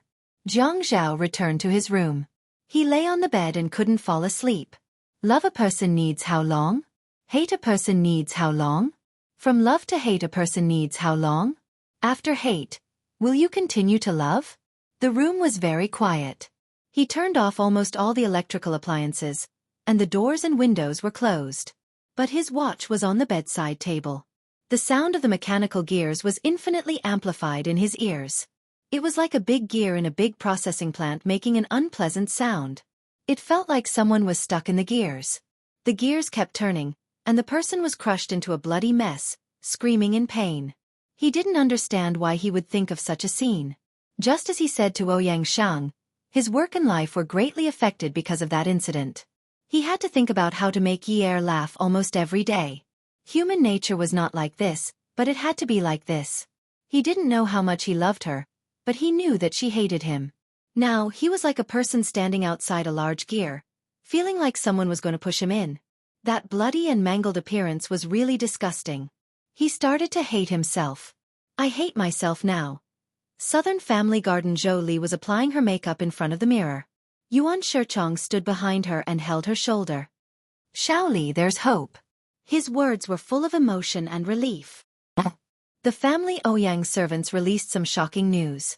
Your daughter caught Jiang Zhao in bed and even hit the Ouyang Yan. Her face was so swollen that she still hasn't gone to work.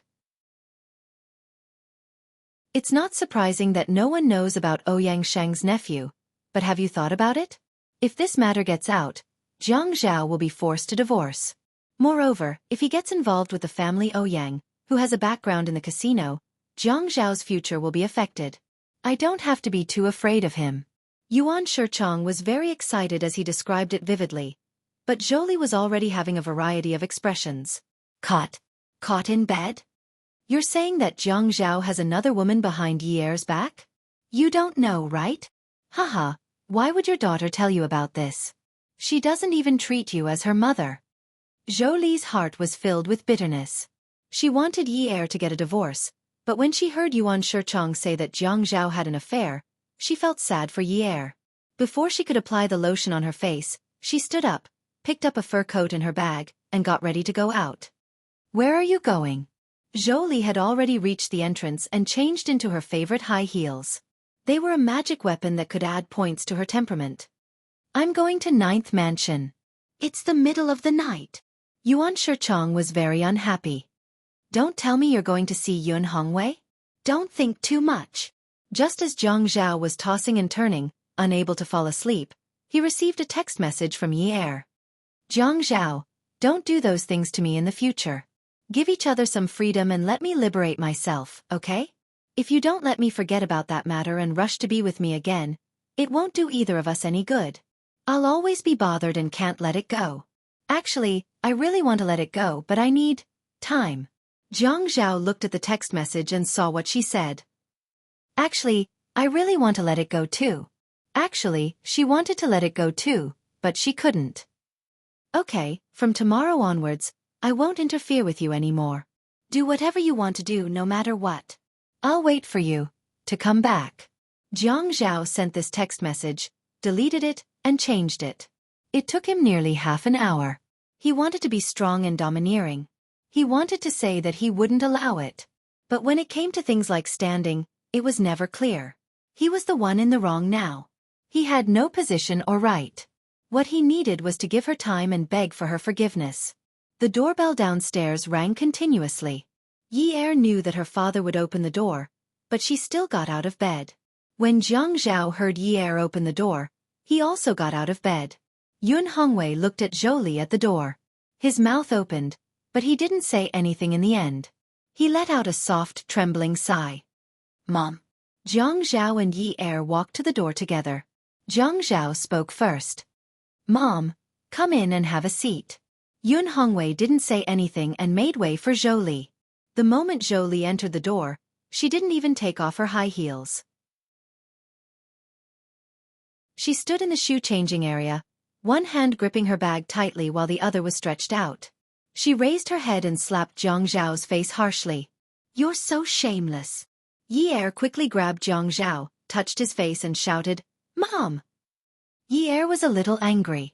His mother knew that Jiang Zhao wouldn't fight back, but she still hit him so hard. Jiang Zhao was stunned. At the same time, he saw the fire in Zhou Li's eyes and vaguely felt something. Yun Hongwei was shocked. He grabbed Zhou Li. Zhou Li! Zhou pushed Yun Hongwei away and glared at him. She roared fiercely. Yun Hongwei, you're useless. You didn't even leave money for your daughter when you went to jail. You couldn't afford to raise your daughter, so you made her work at a nightclub to earn money to run your lawsuit. She didn't divorce a man who was caught in bed with her. Isn't it all because of you? Because of you, this burden. Because of you, your daughter had to swallow her anger when she married a man. Because she had to rely on your position as her son-in-law to feed you. You caused your daughter to be so miserable. If it weren't for someone telling me that Jiang Zhao slept with Ouyang Yan, and this Yi Er ran over to make a fuss and even hit Ouyang Yan, I still wouldn't know about this. You'd still be living with them every day. Do you have a conscience? You're staying outside to eat and drink. Do you have a conscience? Can you eat and sleep? Jiang Zhao only felt a loud bang in his head. It was a loud bang that blew up his nerves. Yi Er hurriedly hugged Yun Hongwei, who was about to collapse, and cried out in grief. Mom! Shut up! Zhou, go away! You shut up! Jiang Zhao returned to his senses. He took a large step forward and used even more strength to support Yun Shicheng's body. Yun Hongwei felt like he couldn't breathe or breathe. His chest was blocked by a surging metallic stench that wanted to rush out like magma. The pain was so intense that he felt like his life was about to end. At this time, he felt that the tears that flowed out of his eyes would definitely be bright red. He never thought that his existence would cause his daughter to live so bitterly. Yun Hongwei struggled to pry open Jiang Zhao's hands. Looking into his eyes were filled with pain that made him wish he was dead, but his voice was already weak. Jiang Zhao, I'm begging you. Divorce Yi Er. I'm begging you. Fresh blood flowed from the corner of his mouth. Like a plum blossom blooming in winter, it dripped onto the bright and clean floor tiles of the shoe-changing area. The smell of blood suddenly filled the air, causing Yi Er to cry like a madman. This was the second time Yun Hongwei had been hospitalized after being released from prison. Both times, it was due to excessive stimulation. However, Yi Er understood that there was only one person who could give her father this kind of stimulation. That person was her mother, Zhou. A person's unbearable heartache for another person was because they cared. Her father cared about her mother's every word. While those words added fuel to the fire of her past suffering, they also expressed her mother's serious contempt and disdain for her father. Her father cared about the pain she had suffered in the past. Catch the traitor in bed? There was no need to say anything else that hurt his self-esteem. This was enough to make a father grieve. No man could accept his own daughter being a prostitute, and the purpose of being a prostitute was to help him run a lawsuit. No matter how dignified a man was, he would still be suppressed by these words. Hearing the sound of the ambulance again, smelling the smell of disinfectant that she had inhaled because of her father, Yi Er stared blankly at Zhou in the quiet and eerie corridor outside the resuscitation room. She didn't let Zhou leave. She let Jiang Zhao forcefully drag Zhou to the hospital. Yi Er pulled Zhou from Jiang Zhao's arms. Jiang Zhao held Yi Er's arm and said, Yun Yi, calm down, okay? Dad will be fine. Yi Er looked at Jiang Zhao and shook her head gently. Ah Zhao, don't come over. I want to talk to my mom. Jiang Zhao let go of her hand. He was so annoyed that he wanted to go to the corridor to smoke a cigarette, but he didn't dare to turn around. He only nodded at Yi Er. Go ahead. I won't go over. Yi Er dragged Zhou out of the resuscitation room with great force. Zhou was even a little scared. She had been scared when she saw Yun Hongwei vomiting blood and falling to the ground. Yi Er's tears kept welling up in her eyes, but she didn't let the tears that symbolized weakness escape her eyes. She looked into Zhou's eyes and saw the pain of struggling, but the corners of her lips curled up. Mom, when Dad vomited blood, it must have been very nice to watch, right? It was so exciting, wasn't it? You must think that this was the most meticulous and soul-stirring performance you've ever seen in your life, right? A man who has loved you for so many years finally had his pride hurt by you. He was beaten so badly that he couldn't even raise his head.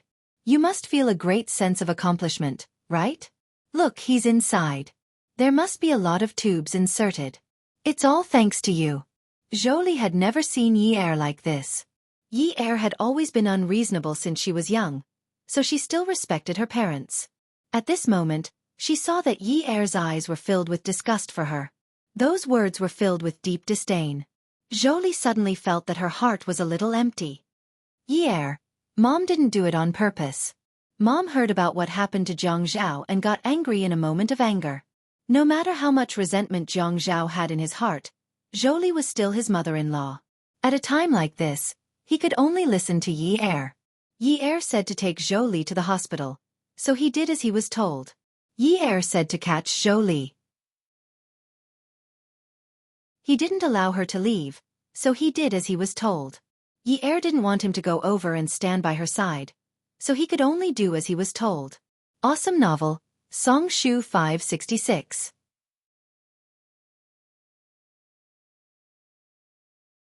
Chapter 645. However, the fear and uneasiness in her heart grew stronger and stronger. It was as if her heartbeat had been placed in a secret dark room. The sound echoed loudly in the dark area, creating a terrifying rhythm that made one's heart and soul tremble. Looking at Yi Er's expression, perhaps only he knew what Yun Hongwei, Si Jia, and Yi Er meant to her. Yi Er had always hoped to have a family with her family. She had said before that she wanted to have a family. She needed that little bit of warmth to penetrate her. She wanted to get back the things she had lacked in the past, the life she had lost when she was 17 years old. Those were very important to her, and they would make her feel at ease. Angry. Yi Er's spirit seemed to have suffered a huge blow. She hugged Zhou Li's shoulders tightly. She was very tall, and Zhou Li was not necessarily taller than her even though she was wearing high heels. Instead of hugging her shoulders, it was more accurate to say that she was tightly strangling her. Mom. Yi Er chuckled. Aren't you embarrassed? Aren't you embarrassed to say, Mom didn't do it on purpose to me? Do you feel at ease when the word Mom comes out of your mouth? You asked if Dad has a conscience. What about you? What right do you have? Yi Er bent her back and rested her head on Zhou Li's shoulder. She pressed her lips against the side of Zhou Li's face, who was already trembling slightly. She moved closer to Zhou Li's ear, and her voice was filled with hatred. There were 2 doors to the emergency room. The upper half was made of glass, and there was a curtain on the inside. At this moment, the 2 women were standing together. Their faces were so close that their images were reflected on the glass of the curtain. Zhou Li was afraid of Yi Er like this. Actually, Yi Er was just being naughty, but she was very filial to her parents. There was no lack of good things in the rich, but every time she received a gift from someone, she would never forget to share it with her parents. Zhou Li was trembling slightly. Yi Er, right. Sorry? Are you saying it to me? Or are you saying it to yourself? That's funny. Actually, I just want to ask you. Just now at my house, what right do you have to talk about my dad like that? Yi Er said, my father is at home. Zhou Li's lips were still trembling. She realized that Yi Er wanted to embarrass and humiliate her. She wanted to break free, but Yi Er felt her buttons moving, so he tightened his grip. Yi Er said slowly, You? What right do you have to be angry at Jiang Zhao? Because you said he slept with another woman? He's my man. He did something wrong to me, so it's only right that I hit him. What about you? What right do you have to hit him? Mother-in-law? Did you come when we had our wedding banquet? Have you ever drunk from him? If it was my father who hit him today, I would have nothing to say. I would even kneel down and beg my father not to be angry. I hid it from him because I didn't want him to worry. But you, I don't think it's necessary. You don't have the right to hit Jiang Zhao. You don't even have the right to call him shameless. Jiang Zhao did everything that you should have done for me. You should be grateful to him. Grateful that he took me as a burden and didn't drag you down, right? If it wasn't for Jiang Zhao taking me in, aren't you afraid that I would be forced to look for you in desperation? Ha! Jiang Zhao could hear it. He was standing not far away. He exhaled and turned around. His palms slowly clenched into fists. The more he clenched them, the tighter they became. Yi Er's choked and trembling voice hammered at his heart. Pain. Zhou Li opened her mouth in shock. Her eyes were getting more and more wet. She couldn't tell if the curtain behind the glass was white or light blue. Yi Er laughed self-deprecatingly. Now you care? Now you're saying that you're angry? You said that I sat in a nightclub? Stage. I sat in a nightclub? Why didn't you get angry when I was on stage? I caught Jiang Zhao sleeping with another woman. Just because of that, you have the right to be angry? You didn't get angry when he saved me from the gangster's knife. You didn't get angry when he snatched me back from under the wheels of the killer. You didn't get angry when he found a better school for Jie. You didn't get angry when he married me. You didn't get angry when he gave me a big house to live in. You didn't get angry when he put his money in my hands. You didn't get angry when he put up with pressure to get my father out for medical treatment.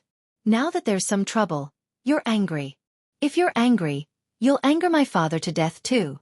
You'll be satisfied. Yi Er's voice was very low. He was like a ghost in the dark night, casting a suffocating curse. Zhou Li's body started to tremble. You said that you're angry. Tell me why. Because you love me? Because you care about me? Because you're afraid that I'll be wronged? You heard that my man is having an ambiguous relationship with another woman. You're upset. You're heartbroken. You think that since I'm your daughter can't bear to be wronged? Yi Er sniffed hard and looked at the reflection in the glass. You said that I'm living in silence. Madame Zhou, do you know that before I met Jiang Zhao, I was living in silence even more than I am now? Do you know that? Do you know why I had to suffer in silence in the past? Because I don't have a mother, my father is in prison, and I don't have any skills. I can only work as a waiter in a nightclub. You said that my father is a burden, but I don't think he's a burden at all. Do you think he wants to be like this? He's a gentleman. He's smart and can do business, but he can't do it now because he's carrying a case. But I'm still willing to look up to him like before. Because he never gave up on me. When he was at his toughest, he also wanted me to live well. When you say that he's useless, how useless are you? He's afraid that his daughter will put herself in danger. Every time I visit him in prison, he always says that he's fine. But do you know what kind of life there is?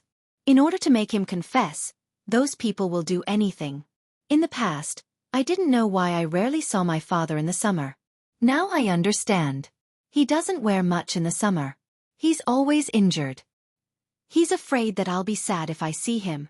I believe that he'll suffer more humiliation, but he never told me that last time he was beaten to the point that he couldn't get out of bed. I went to see him, but he didn't want to see me. I saw him in pain on the bed from the surveillance camera. In that kind of environment, he still comforted me. He said that he'll be fine. He told me not to cause trouble for him. He told me to go to school, but I still wanted to save him. Madame Zhou, do you know why? Because every time he comforted me, he let me know that I have a father. My father loves me. He loves me so much that he doesn't let me run around. I feel love. A father's love for his daughter. When I'm loved and cared for, I have a lot of motivation to do things without hesitation. Yi Er sobbed. I believe that those people not only tortured him physically, but also mentally. He's changed a lot. I never knew that he had a heart problem. I never knew that he would talk about something like this. He's like an old man going through menopause. But he's still so young. The last time I went to the market with him, when someone locked the moped, his face suddenly changed. He grabbed my arm in fear, but he refused to say anything. I saw that he was trembling. I followed his gaze and saw that the person locked the moped with a metal chain. The sound of the metal chain made him afraid. That night, he sat in the living room, turned on the lights, and kept watching TV. I stayed by his side until dawn. He needs me very much. I feel that I'm his pillar of support. He's no longer the Yun Hongwei of the past. Do you have to be so bent on killing him? At least he treated you well. At least he didn't want to drag you down when he was in trouble. He never wanted to be anyone's burden. No matter how much you look down on him, he's still my father. But no matter how I look at it, I feel that he's more than worthy of you. Because I need him more than I need you. I believe that Jie feels the same way. Yi Er looked at the blurry scene in front of her. She really wanted to bite off the woman's ear, but she still had some rationality left. She couldn't. Ms. Zhou, since you hate us so much, don't appear in front of us again, okay? Actually, I don't need you. You feel sorry for me. You're angry at Jiang Zhao. You hit him, but I feel that he loves me more than you do. Why do you have to make your stand clear? I really don't need you. Yi Er suddenly laughed hard. Do you think that it's easy to snatch Jie after angering my father to death? You're wrong. I'll make Jie not want to be with you. Maybe I'll even make him hate you. Don't force me to do that. You know that I, his sister, am more important to him than you, his mother. Jolie covered her mouth. Her face was already full of tears. Yi smiled. She didn't wipe the tears from her face. Instead, she reached out and wiped the tears from Jolie's face. She smiled happily. Ma. She called out softly, "Don't cry. You're such a beautiful person. How many men's hearts will break when you cry? Look, you don't look much older than your daughter. If you cry too much, you'll have wrinkles on your face and you won't be beautiful anymore. Once you're not beautiful, men won't like you. If you're abandoned, even if my father wants to treat you like before, he won't have the ability to provide for you. What will you do? Take good care of yourself and keep fit. Make sure that your face doesn't change shape. Don't add wrinkles to it. Don't let it fade away." This was the first time Yi had used such vicious words since she met Jolie again. She didn't care about the other party's feelings. She sighed and looked up. "God, if you think I'm unfilial, strike me with lightning when I leave the house later and kill me." Jolie immediately covered Yi mouth. "Yi, don't say that. Don't say that." Yi was still hugging Jolie. She slowly slapped her hand away. "Don't worry. If I'm still alive tomorrow, it means that God agrees with what I said." Zhang Zhao kept listening. He promised Yi that he wouldn't go over, but he didn't know how long Yi was going to say this.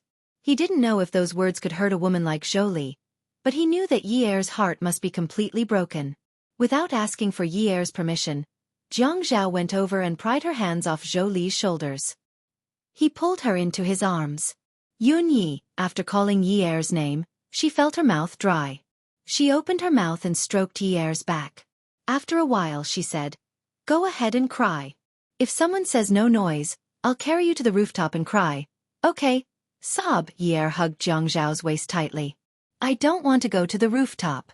Sob. "I want to stay here. I want to wait for the doctor to say that Dad is out of danger." Sob. "Attention, Hong Cha 866.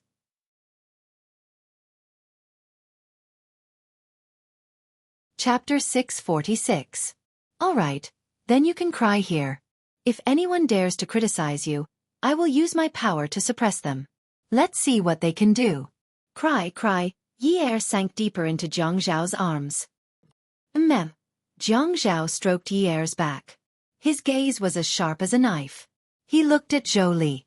He did not say anything, but his eyes told Jolie that he wanted to kill her. Jolie trembled.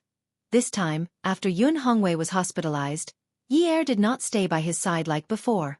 She hired a nurse and went to the dance studio in high spirits. She went to class and visited the hospital once at night before going home.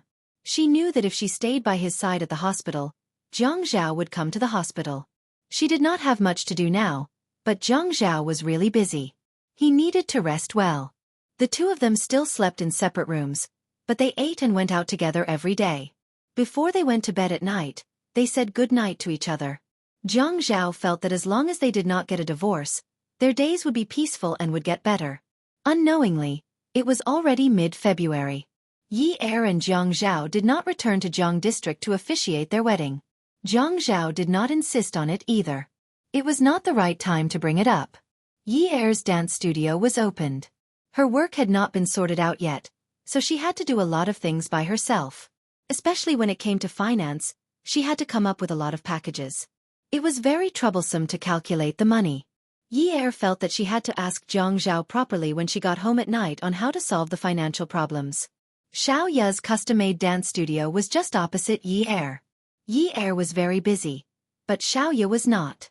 Zhuang Yichen had helped her manage her career very smoothly.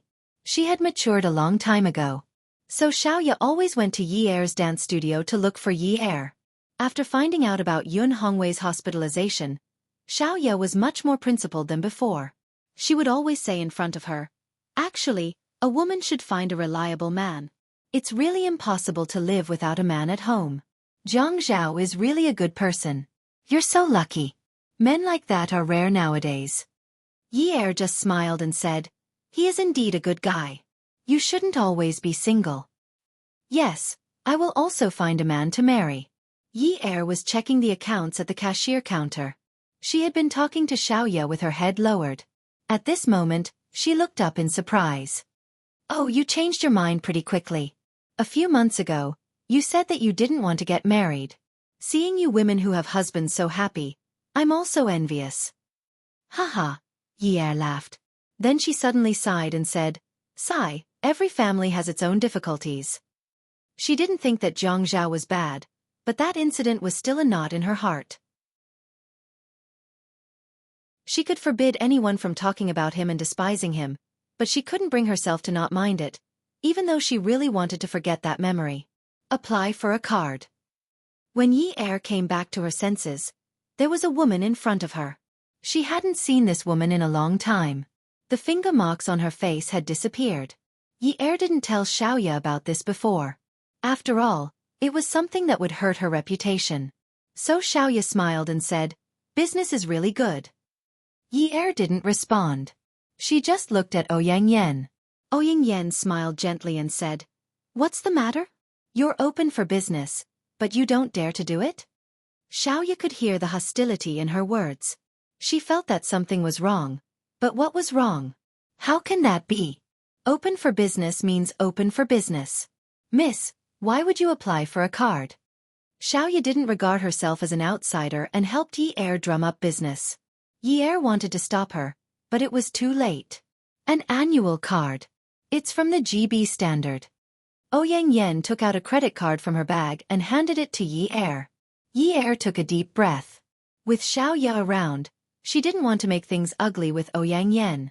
If word of this reached Zhuang Yichen's ears, all men would lose face. Pull the card and get Ouyang Yen to sign it. Ouyang Yen signed it and handed it to Yi. Yi took the cash register and compared it with the signature. When she saw the two words, her expression changed. It was actually Jiang Zhao's card. They were still in contact? The cash register in her hand was already crumpled, but she still handed it to Ouyang Yen. Ouyang Yen looked at Yi provocatively and revealed a victorious smile. Before Jiang Zhao got off work, he received a call from the Qin family urging him to go back to the Qin family mansion after work. He tidied up the things on the table and called Yi, telling her that he would pick her up for dinner at the Qin family mansion. Yi said that she wanted to go to the hospital to accompany her father, but she refused. Jiang Zhao said that he would get someone to send food over later. Yi agreed. These few months, Jiang Zhao had been very tense and tired. He could guess why she was going back to the Qin family mansion, so he prepared for the worst. The atmosphere in the Qin family mansion wasn't tense. During dinner, everyone was happy and harmonious. Qin Fian and Zhua Hao were both there, but there were only Qin Rongfang, Qin Fian, Zhua Hao, and Jiang Zhao, who had just returned home. Zhao, you must be tired out during this period of time, right?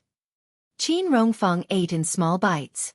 Firstly, he was a scholar, and secondly, he was old and had a slow appetite. Jiang Zhao glanced at Qin Fian and Zhua Hao and guessed the atmosphere. Grandpa, you're worried. It's been good. Has your father-in-law woken up? Not yet, Jiang Zhao said honestly. Okay, take good care of him.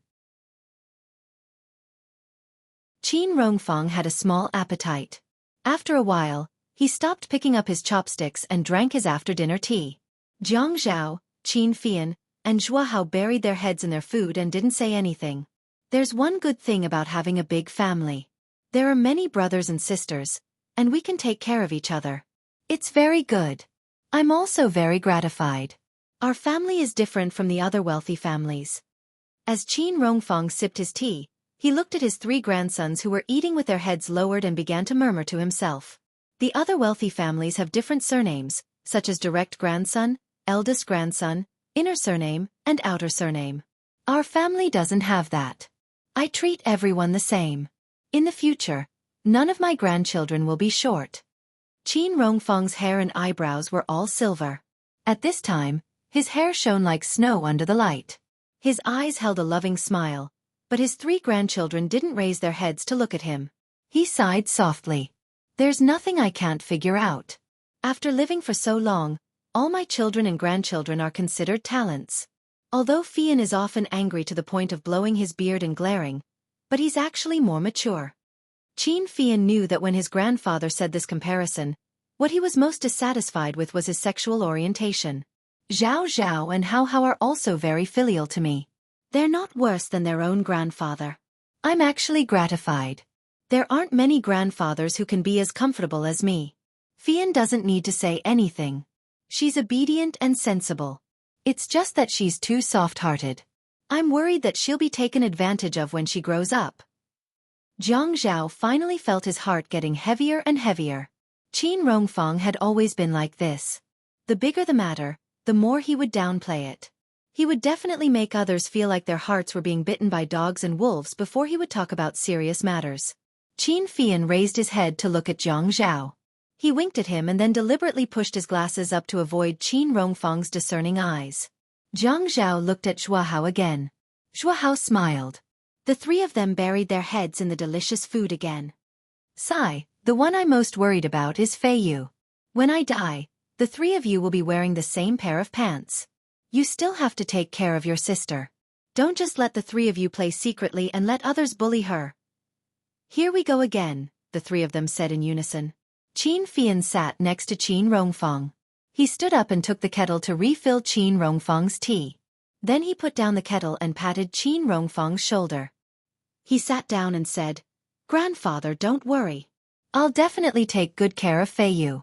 I'll protect her by my side and be an old maid for life." Qin Rongfang couldn't hold it in any longer. Every time this happened, Qin Fian would always be the first to jump out and ruin the atmosphere.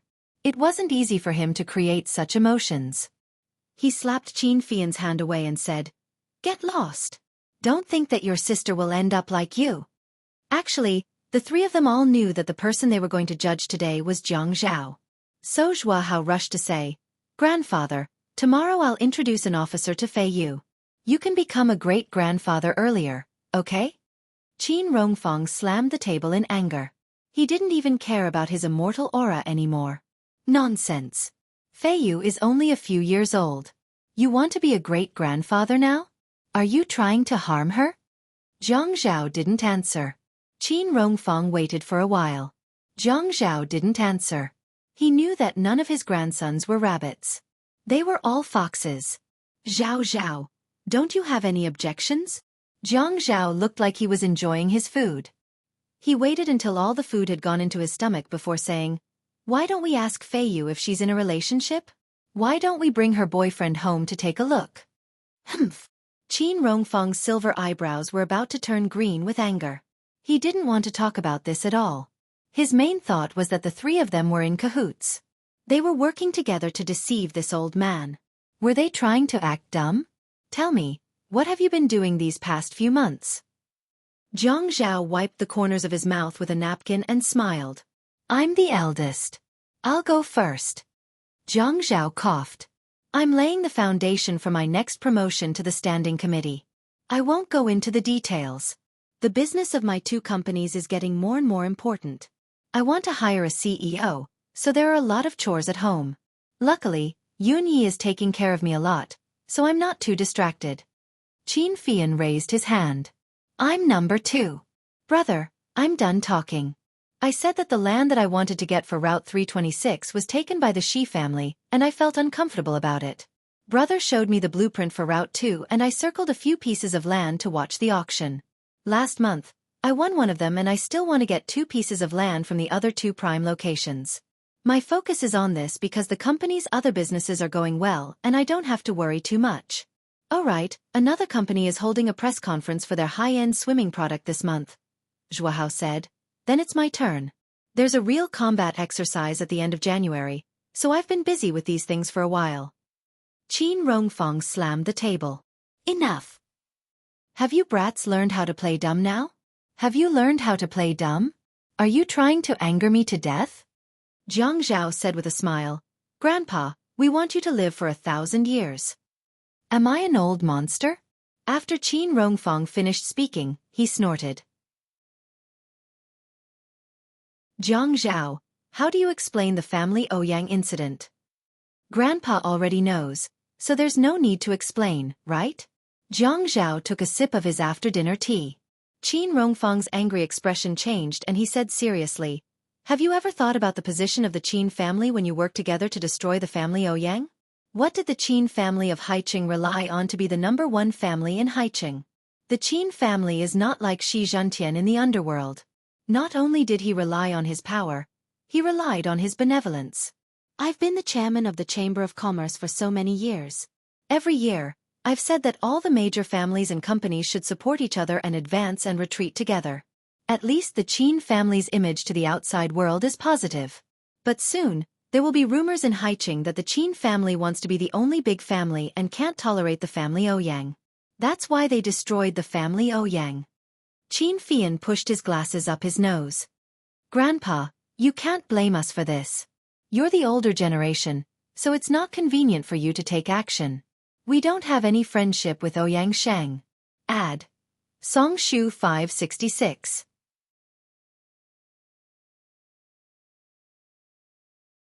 Chapter 647. Zhua Hao was a handsome and resolute soldier. He was more serious than Qin Fian when he spoke. Grandpa, if we intervene in this matter, my brother will do it alone. It will be easier for him to get into trouble. It's not like you don't know his temper. He did this because he couldn't take it lying down. If you want to talk about taking the big picture into consideration, we've already taken the big picture into consideration. Zhang Zhao was the last to speak this time. He looked at Qin Rongfang's reproachful eyes and said, Grandpa, if you want to blame someone, you can only blame me. It has nothing to do with Fian and Haozi. Because of that matter, my life has been completely messed up. I should have gone back to Jiang district to officiate the wedding, but I didn't go back. The family isn't peaceful, and I can't even devote myself to work. Ouyang Shang went to the building to threaten me. Actually, after being threatened by him, I thought about the situation in Haicheng and tolerated it if I could.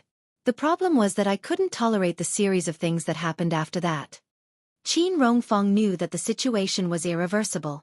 In the past few months, the family Ouyang had encountered major problems one after another. There were product quality issues, illegal buildings being demolished, financial deficits being reported in advance, share prices plummeting, capital chain problems, workers going on strike, and recently, even the project with the Zhua family had problems. The family Ouyang couldn't get a loan, and Ouyang Yu couldn't use his connections to help Ouyang Jian get a loan. They couldn't continue working with the Zhua family. The termination of the contract was considered a breach of contract, but when something happened when the project was about to end, the Zhua family was the one who benefited. The outside world couldn't see anything fishy, but he knew his grandson's roundabout methods and methods. You're a man. What can't you tolerate? Didn't I ask you to marry Ouyang Yan before the divorce? Then wouldn't it be better to avoid trouble? Grandpa, is it possible to solve this matter by avoiding unnecessary trouble? Must you ruin Ouyang Shang's reputation, and then the matter between you and that girl from the Yun family will be resolved? Even if it can't be resolved, I have to do this. Zhang Zhao's tone was calm at first, but it became more and more unyielding. He seemed to have forgotten that he was talking to an extremely prestigious elder. Qin Rongfang patted his chest. I'm so angry. Qin Fian reached out and patted Qin Rongfang's back. He knew that his grandfather was exaggerating a little, so he did the same. The action of patting the back was big and light, so it was useless. Grandpa, it's not that I want to criticize you, but being the chairman of the Chamber of Commerce is indeed a good thing. Can't you just sit there with your back straight and not feel guilty? Now, someone is saying that the Qin family is having a family Ouyang? Did anyone say that I was taking revenge? No one said that, so why are you so anxious?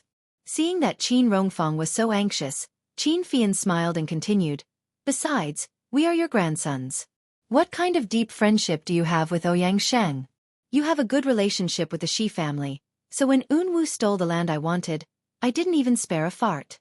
That's different, isn't it? Qin Rongfang glared at Qin Fian. Stop patting, it's worse than scratching an itch. Qin Fian raised his hand. Fine, I'm sorry, Grandpa. Zhao Zhao, where it's possible to make mistakes, let it go. Let it go? Give him a chance to come back from the dead and retaliate? Zhang Zhao chuckled lightly. Grandpa, I never thought of letting it go. Qin Fian recklessly interjected. Grandpa, I'll support brother to the end. Why don't you go abroad to relax? What the eye doesn't see, the heart doesn't grieve over. Zhua Hao agreed. Grandpa, why don't you pick a place with better scenery to relax? You bunch of stinks. Kid, I've already said so much and you still don't know how to repent. Grandpa, I don't think I've done anything wrong, so I don't want to change. Zhang Zhao leaned back. His voice was light, but his gaze was firm. Qin Fian added, Grandpa, as the saying goes, don't do to others what you don't want done to you. Don't tell me you encountered something like this in the past? Would you have tolerated it? In any case, I don't think brother did anything wrong. If you don't like it, just turn a blind eye and pretend you don't know. Qin Rongfang closed his eyes. It's easier for me to just close my eyes. Then the three of us will send you back to your room to rest. All of you leave. We'll take our leave. Qin Fian stood up with a smile and gestured to Zhang Zhao and Zhua Hao. The three of them left the hall. Zhua Hao patted Zhang Zhao's shoulder and said somewhat mockingly, Brother, about this matter, I actually think you were a little too harsh. Ouyang Shang was so angry that he was hospitalized again. There are even blisters on his mouth. Zhang Zhao laughed. I wasn't the only one who did it. You were the one who was the most ruthless. Don't forget, the Zhua family is the one who really profited. I remember you told me before that you wanted to ask Big Brother Jiang to build a 7-star hotel for him. Look at how anxious you are now. He keeps spitting out money, and it doesn't even go into your pocket. It's not worth it. Qin Fian bumped into Zhang Zhao. We can't wait. If we want to do it flawlessly, it'll take too long to contact him. Brother, you said that even Grandpa noticed it. How can Ouyang Sheng not notice it? Zhua Hao was a little worried. He stopped in the courtyard and looked sideways at Zhang Zhao. Zhang Zhao shook his head. If he had guessed it, with his arrogant and conceited personality, he would have made a fuss long ago. Didn't we set up so many smoke bombs and side projects to cause him to be confused? He's probably suspecting the provincial party committee now. Moreover, Dad acquiesced to this matter and covered for me, so Ouyang Shang can't be that sensitive. Qin Fian pushed up his glasses and laughed. At critical times, Grandpa is not as forthright as uncle-in-law. As soon as Qin Fian finished speaking, something hit him in the back. Before he could turn around, Qin Rongfang walked over quickly. Little bastard, how dare you speak ill of me behind my back? Qin Fian took a step to hide behind Zhang Zhao. Qin Rongfang pointed at his nose and scolded, If you don't give birth to a child of the Qin family by next year, I won't strip you naked. You'll be hung at Haiching's toll booth for public display. Zhang Zhao had heard Qin Rongfang say this more than once. He held the old man's shoulder and suggested in a friendly manner, Grandpa, why don't I help you contact the art school's teachers and say that they'll let Fian's body be a model for the students and charge them some money? Who knows? Maybe they can even make a fortune. Maybe people from other places will come because of your reputation. Qin Fian pretended to be angry and said, Brother, brothers are used to betray others, aren't they? Qin Rongfang didn't continue this topic. Zhao Zhao, Ouyang Sheng isn't easy to deal with. If he finds out that you're messing with him behind his back, his connections aren't to be trifled with. I know, things are almost done. This time, Ouyang Sheng is under investigation.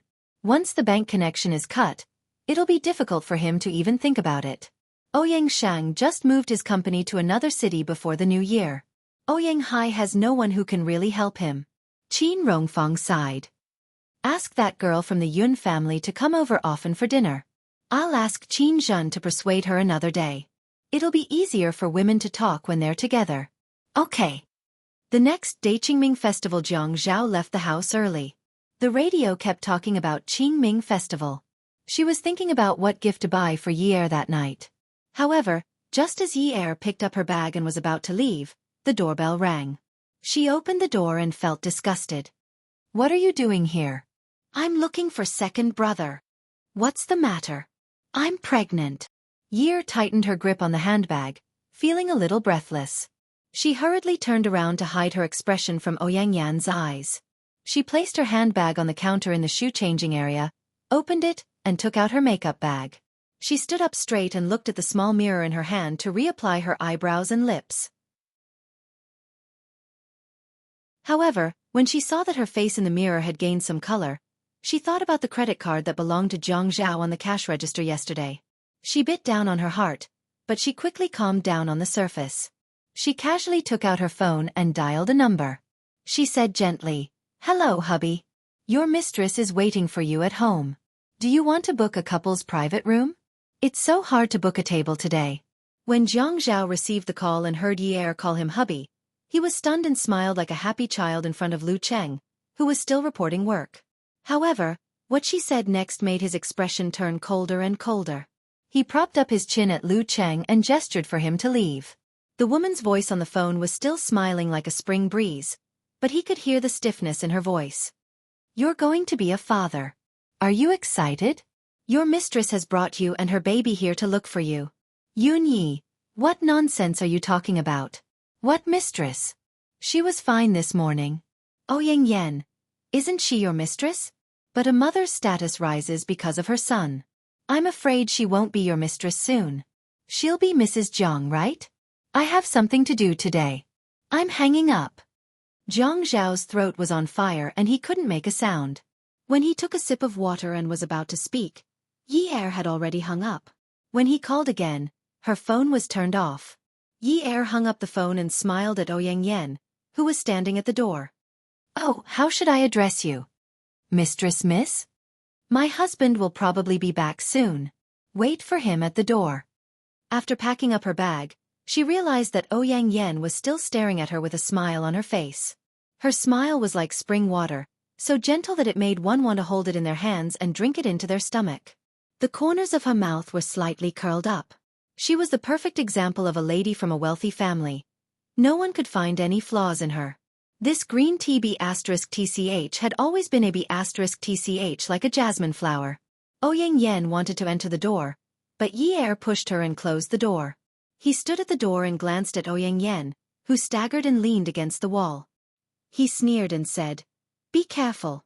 This house was under my name when I bought it. This is a single-story villa. The place you're standing now is my territory. You came to my house without my invitation. Are you trying to steal something? Steal?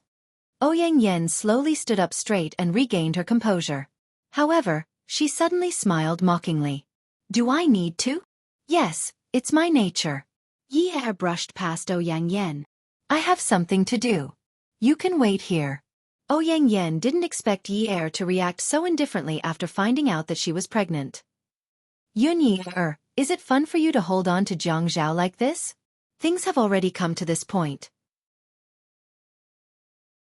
Don't you feel guilty for holding on to the title of Mrs. Jiang? Now that I'm pregnant with his child, what do you think? Yi Er was about to walk to the elevator. She admitted that she was angry with Ouyang Yan. However, when she hit Ouyang Yan last time and Jiang Zhao was whipped, she knew that her impulsiveness had caused the Qin and Jiang families to be threatened by the Ouyang family. This time, she wouldn't be so foolish. The elders of the two families didn't do anything to her. She didn't need to make them angry. Attention, Hong Cha 866.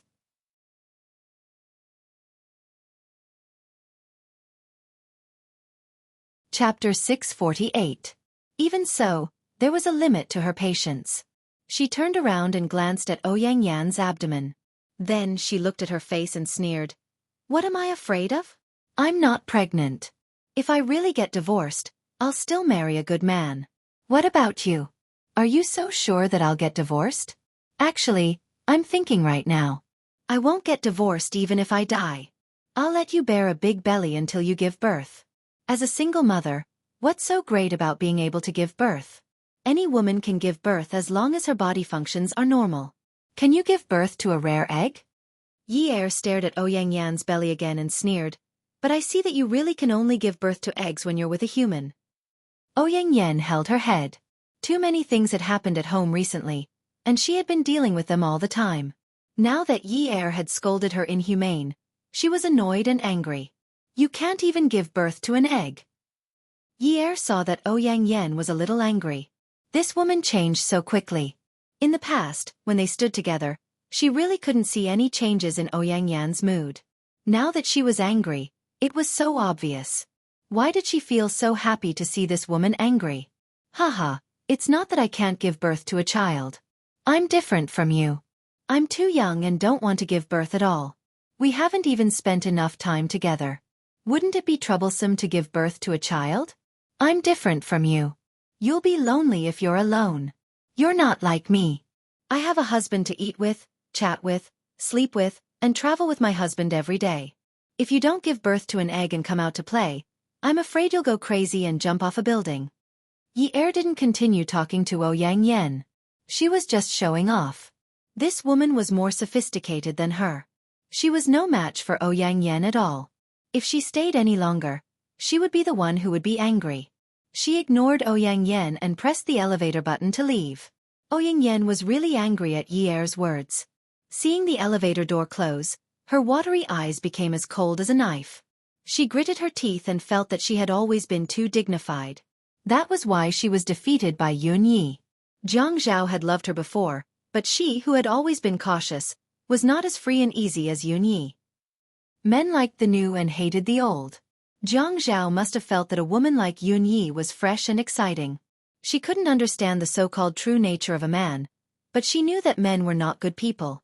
They were all eating from the bowl and looking at the pot. When Ouyang Yen left Ninth Mansion, she received a call from Jiang Zhao. Ouyang Yen, what the hell are you doing? Second brother? Ouyang Yen slowed down the car and laughed to herself. Ouyang Yen? Have you forgotten that you've always called me Yun Yun? Do you want to die? Who told you to look for her? It was just a light mockery, but when he stepped on the brakes, it turned into a guffaw. He laughed until tears came out of his eyes. She could hear the man's heavy breathing, and she could hear the sound of his teeth grinding. Since she was young, she had never seen Jiang Zhao angry.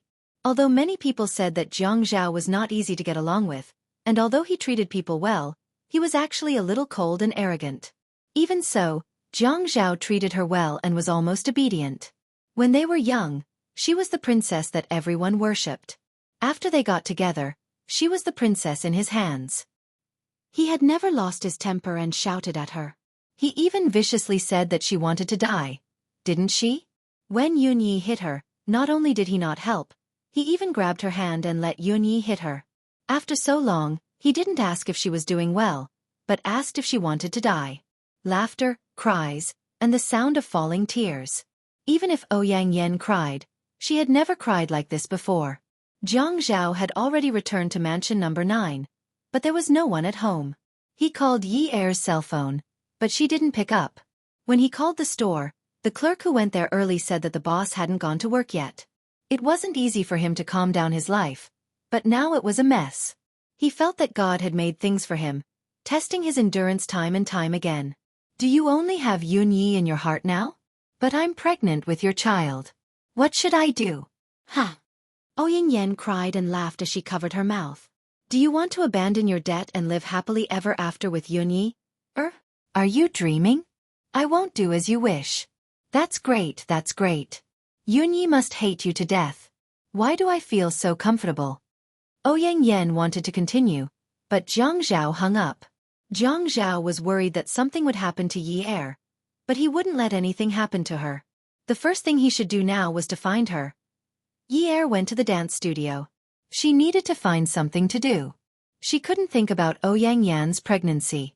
That provocative gaze flashed in front of her, and the dark brown horsewhip lashed out in the air, causing her heart to palpitate with fear, reverberating in her ears. Jiang Zhao worked from Monday to Friday. Occasionally, he would work overtime on weekends. She basically knew his schedule. When he was free, he would accompany her at home. The two of them would also go to the movies. Although they slept in separate rooms during this period, she felt that their relationship was becoming more normal. They were no longer like before, where they wanted to win or lose in everything. Most of the time, he would give in to her. Occasionally, he would get a little angry, but if that was the case, she would give in to him. At the end of the day, neither of them wanted a divorce. Even if she minded that matter, she still couldn't bear to part with him. Especially when she felt how good he was to her. Sleeping in separate rooms must have made him hungry, right? In the past, she knew that if a man didn't have enough to eat at home, he would go out to eat. Xia Qian parked her car at the roadside. She got out of the car and called Xiao Ya. Sis, I'm at Yi Er's office. I'll come over to look for you later. Xiao Ya said, I'll come over to look for you guys later. After hanging up, she went to look for Yi Er. However, Xia Qian followed behind Yi Er and listened to her scolding people. First, she said that people didn't wipe the wall mirrors clean. Then, she said that the voice at the reception desk was impolite. Then, she said that someone was slacking off early in the morning. Xia Qian finally followed Yi Er to her office. She sighed and said, Yun Yi, are you like this at home too? Zhang Zhao likes a woman like you? Oh my god, he has such strong tastes. He likes a woman who nags like she's going through menopause. How can he like a woman with such a sharp tongue? Isn't this too tasteless? Yi Er had been angered by Ouyang Yan's bitch attitude this morning. Now that she was provoked by Xia Qian, she almost stomped her feet. She was paired with Zhang Zhao, and Zhang Zhao was tasteless? The last time she beat up Ouyang Yan and let Ouyang Shang threaten the Zhang and Qin families, it was not what she wanted. This time, she did not vent her anger. Xia Qian happened to be there. She rolled up her sleeves and pounced on Xia Qian. But when she was about to push Xia Qian to the ground and tickle her, Zhang Zhao pushed open the door of Yi Er's office. Yi Er was stunned. She rolled her eyes at Zhang Zhao and stared at him angrily. Xia Qian turned and saw Zhang Zhao. Mayor Zhang, hurry up and drag this commoner's wife out of the office. She is going to turn the world upside down. When Xia Qian said that Yi Er was a commoner, Yi Er remembered Ouyang Yan's noble and reserved manner. Who are you calling commoner? Who are you calling commoner? She stretched out her hand to strangle Xia Qian, and Zhang Zhao walked over. He bent down and picked up Yi Er from the floor. He looked at her coldly. Xia Qian stood up. She was an idiot and felt the atmosphere was weird. But her instincts told her that Zhang Zhao wanted to uphold justice for her. Zhang Zhao, you better teach your wife a lesson. She does not behave like a commoner's wife at all. She is such a B***tch. It's embarrassing to bring her out. Zhang Zhao turned and looked at Xia Qian angrily. Xia Qian, seems like you are not comfortable with your internship at the TV station? Xia Qian finally realized that they were husband and wife. Her job was arranged by Zhang Zhao, and it was easy for her to get into the city television station. Many low-ranking officials and their families could not even get the chance to be an intern. Who knows how many red packets they would have to bribe them. However, she did not spend a single cent. She was a person who did not forget to dig the well. When she saw Zhang Zhao, he was her benefactor. She could not treat him as casually as she treated Yi Er. Hence, she immediately laughed and scratched her head. Haha, it's very comfortable, very comfortable. I am here today to tell Yi Er that I will be doing an interview at the city's swimming pool in a few days. You all can look for the news tomorrow. Xia Qian felt that she must show her face during this interview. She suddenly felt that she was going to be a celebrity. This feeling was too good. Yi Er shouted at Xia Qian. Lousy host. Who wants to see you? Xia Qian jumped back and raised her hand to stop him. Fine, fine, fine. I will leave first. You can come and see me again when I become an unbreakable host. I feel that your yin and yang are out of balance and you have a bad temper. I suggest you go to a doctor to recuperate. I have been following a program recently. The TV station is doing a health program that focuses on how to maintain one's health and recuperate. I suggest you take a look. Xia Qian, if you continue to stay here, I am afraid you won't be able to escape the interview at the swimming pool. Many people are trying to squeeze into that internship.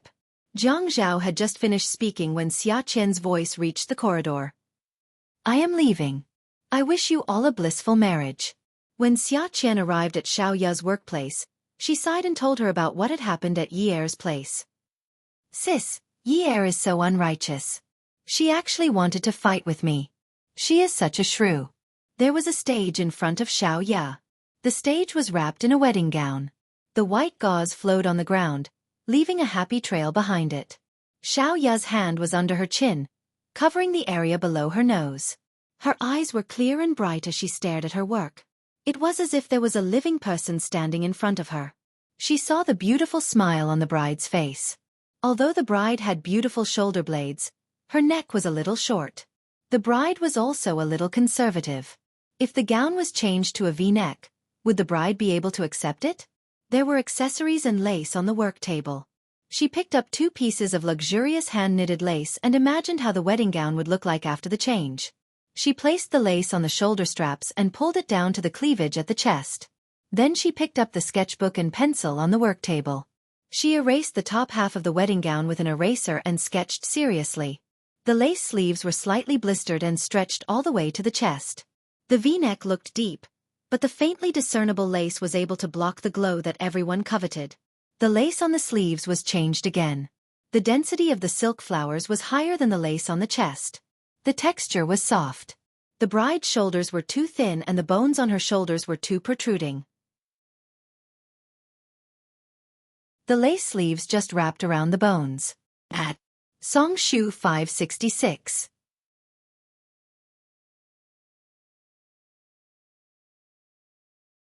Chapter 649.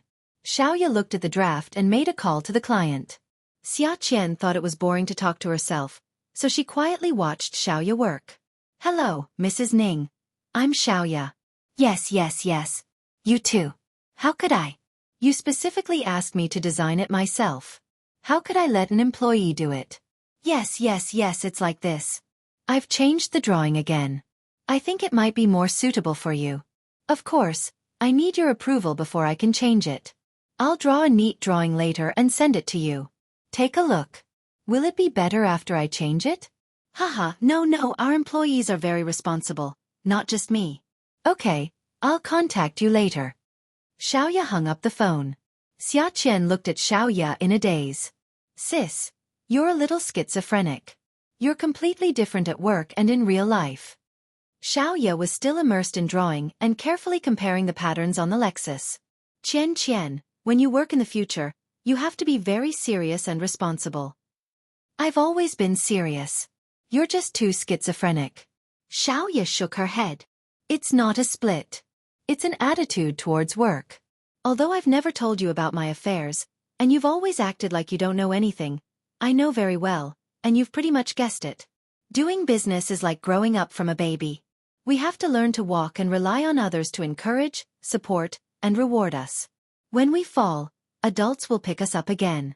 But during this time, we have to cherish and work hard, because it's sad to always need other support.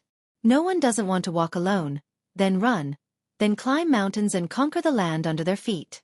Do you understand what I'm saying? Xia Qian scratched her head. I understand. It means that we can't let adults feed us. We have to learn to eat by ourselves. Sis, I think brother-in-law is very handsome. How could she not see that the man she met last time? Her sister's affairs were at the peak of her career. She rarely saw this man around her. Her sister didn't deliberately hide it. She just used it to remind her not to tell the elders at home. What if I tell you that he's not your future brother-in-law? You can find anyone to be your brother-in-law, as long as that person treats you well. So, you should be able to tell that Jiang Zhao actually treats Yi Er very well.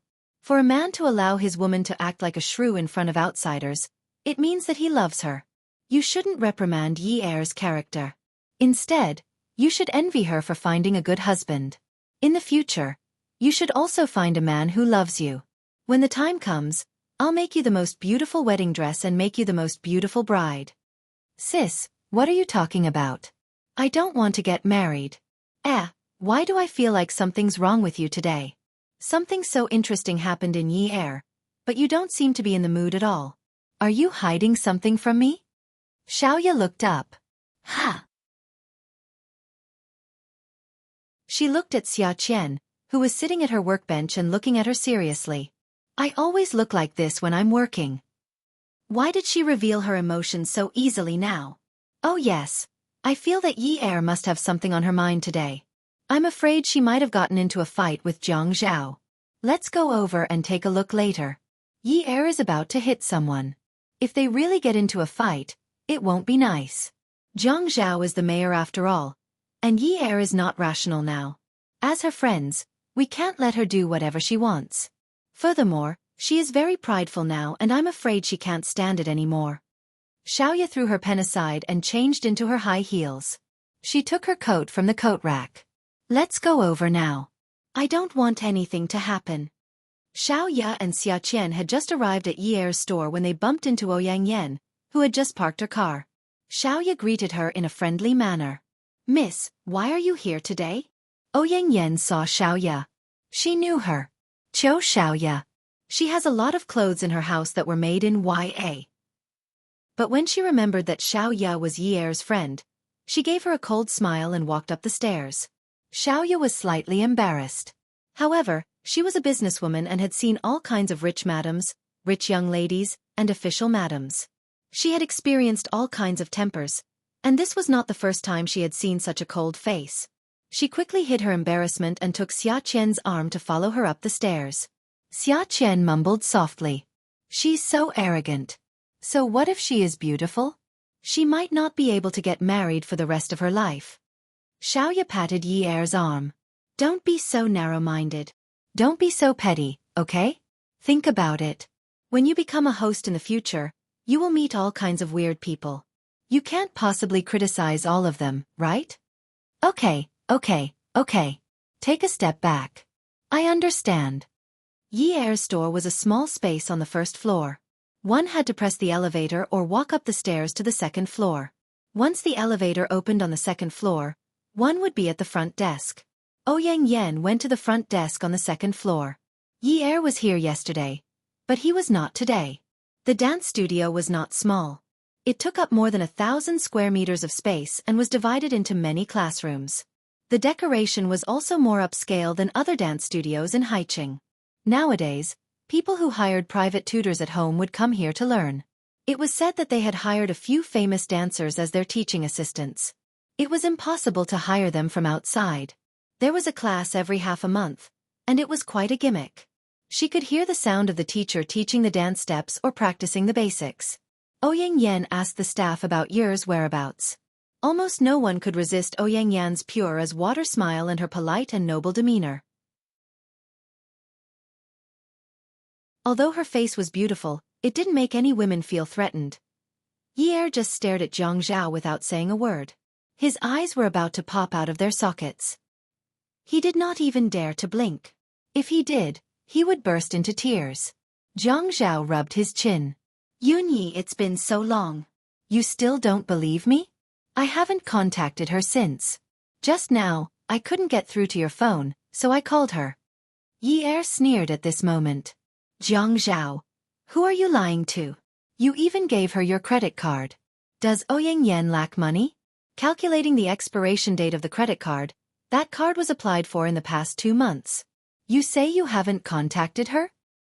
If you haven't contacted her, then why did you come to me with the card you gave her to show off?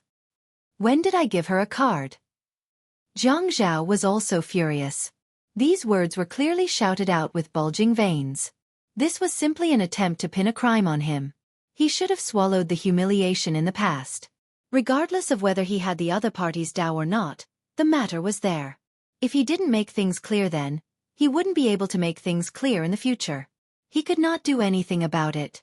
But Yi Er said that he gave his credit card to Ouyang Yan. This was simply ridiculous. With his current relationship with the family Ouyang, it was impossible for him to apply for Ouyang Yan's own card, let alone apply for Ouyang Yan's own card. Yunyi, you've learned how to slander people for no reason, haven't you? Yi Er grabbed the newly drafted package form on the table and smashed it on the ground. Am I slandering you? The card that Ouyang Yan used in front of me yesterday was your card. You are Zhang Zhao's card. You said that you wanted to lead a good life, Zhang Zhao. You were the one who said that you wanted to lead a good life and lead a new life. Ouyang Yan is pregnant now. Yi Er stomped hard on the form on the ground. She finally blinked, and with this blinking, she lost all her strength. What does her pregnancy have to do with me? Zhang Zhao grabbed Yi Er, who was venting, and held her in place. Tell me, what does her pregnancy have to do with me? What does it have to do with me? Zhang Zhao was about to go crazy because of this matter. He hadn't had a moment of peace in the past few months. When he thought about ruining the family Ouyang, he finally felt that he could vent his anger. Now that this matter had suddenly come knocking on his door, he also wanted to smash things. He also wanted to vent his anger with all his might. Femdi, what did Ouyang Yan's pregnancy have to do with him? If it has nothing to do with you, then why did she go to 9th Mansion? She said that the child she's pregnant with is yours. It's yours. It's yours. Yi Er really went all out this time.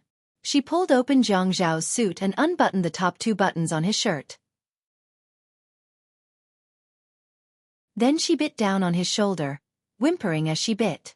It was already painful to break the skin. At this moment, Yi Er's tears dripped into the broken flesh. Jiang Zhao frowned and hissed, Yun Yi, you won't believe me for the rest of your life, right? If she says it's mine, then you'll think it's mine, right? Yi Er was trapped in Jiang Zhao's arms. The moment she let go of Jiang Zhao, she slumped back weakly. There was still some blood in her mouth. She was so angry that the lipstick on her lips had stained Jiang Zhao's shoulder. Her lips were stained with the blood from Jiang Zhao's shoulder. How am I supposed to believe you? Jiang Zhao. What about the child? What should I do? Jiang Zhao was so angry that his tall body was trembling. He reached out to grab Yi Er's shoulder and shook her forcefully. When he glared at Yi Er, his eyes were filled with anger and disappointment. I told you. It has nothing to do with me. I didn't sleep with her. How many times have I told you that I don't have any memories of that period of time? How many times have I told you that I don't remember sleeping with her? I don't feel anything at all, Yun Yi. You'll never believe me. If I slept with you, even if we didn't do it, even if we just kissed and hugged, there's no way I wouldn't remember it at all. Why won't you believe me? Jiang Zhao was already tired of explaining. Just as he said, how many times had he said it? How many times had he said it? But Yi Er always judged him based on what other men did. In her eyes, even if a man was caught in bed, he would say that he was seduced by another woman. Even though the office door was closed, the three people outside could still hear the argument inside. Even though Xiaoya was quick-witted, when she heard the argument, she went to look for the supervisor and asked her not to come to the office. The supervisor was familiar with Xiaoya and knew that Xiaoya and Yi Er were good friends, so she agreed to let Xiaoya go. She even called out the person in the finance office and told her not to work for now. If anyone wanted to come to the office or finance office to look for Yi Er, the supervisor would stand at the end of the corridor and send them away. Xia Qian wondered if she should go in and persuade her. Xiaoya pulled her back and glanced at Ouyang Yan, who was standing beside them. She saw that Ouyang Yan was still standing there elegantly with a slight smirk on her face. She looked a little smug. Smug? Smug. She wasn't mistaken. This woman had heard the argument from outside the door and looked a little smug. Originally, Xiaoya wanted to ask Ouyang Yan to leave, but Ouyang Yan said that she and Jiang Zhao were friends. Now that she thought about it, something was wrong. If they were friends, why did Yi Er have such a reaction when she saw this woman yesterday? Xiaoya had a lot on her mind. She wanted to ask for an explanation, but Ouyang Yan had already taken a step forward and opened the office door. Mistress, come and see. Song Shu 566.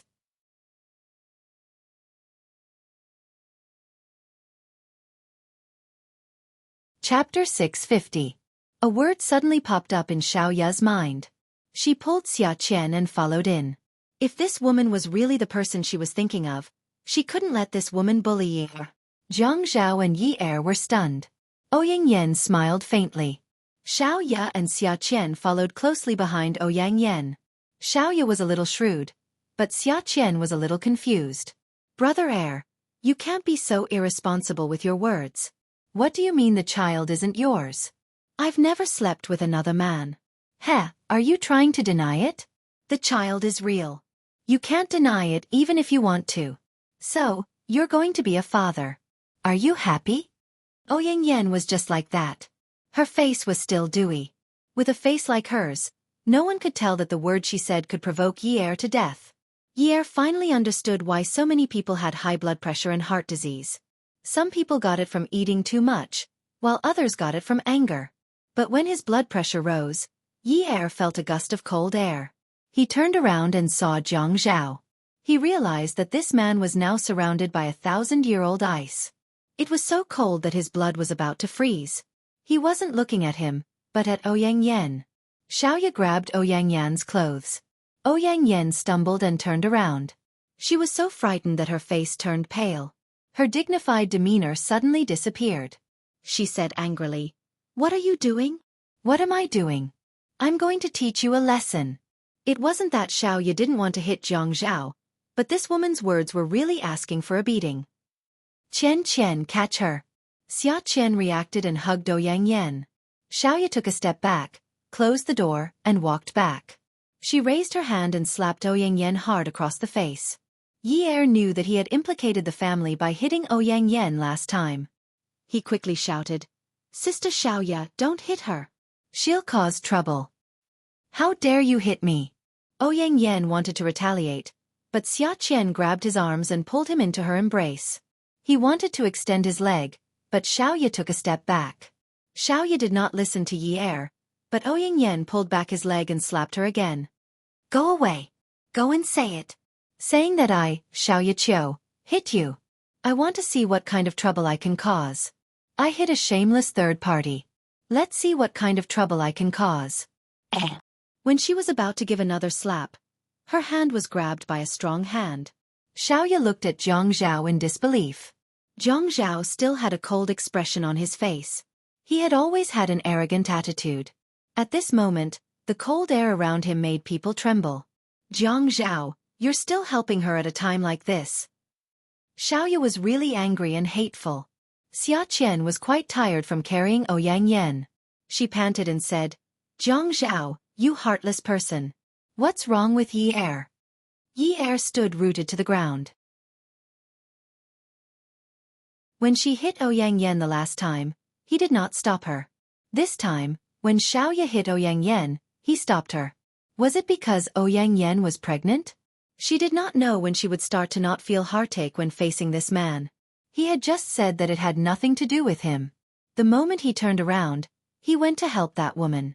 Yi Er staggered a few steps back. He put his palms on the office table behind him and barely managed to steady himself. Good. Otherwise, she would not be able to give up. Zhang Zhao pulled Xia Qian's arm away from Ouyang Yen. Ouyang Yen was very touched. "Second brother, I knew it. You can't bear to see me get hurt."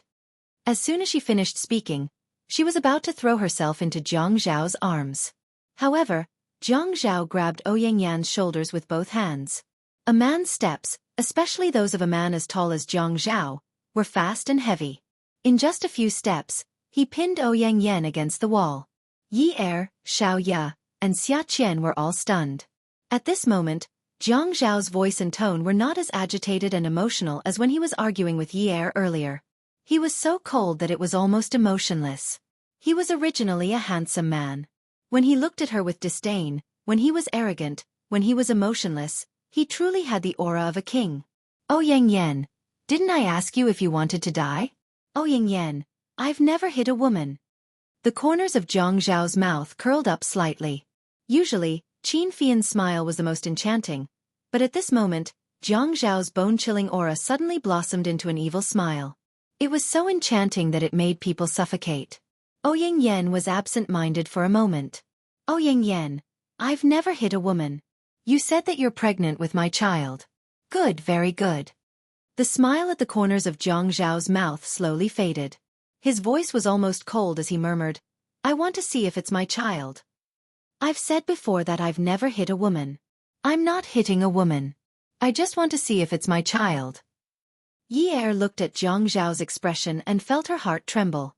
She didn't know what Zhang Zhao wanted to do, but she felt that Zhang Zhao wanted to kill someone and was about to go over.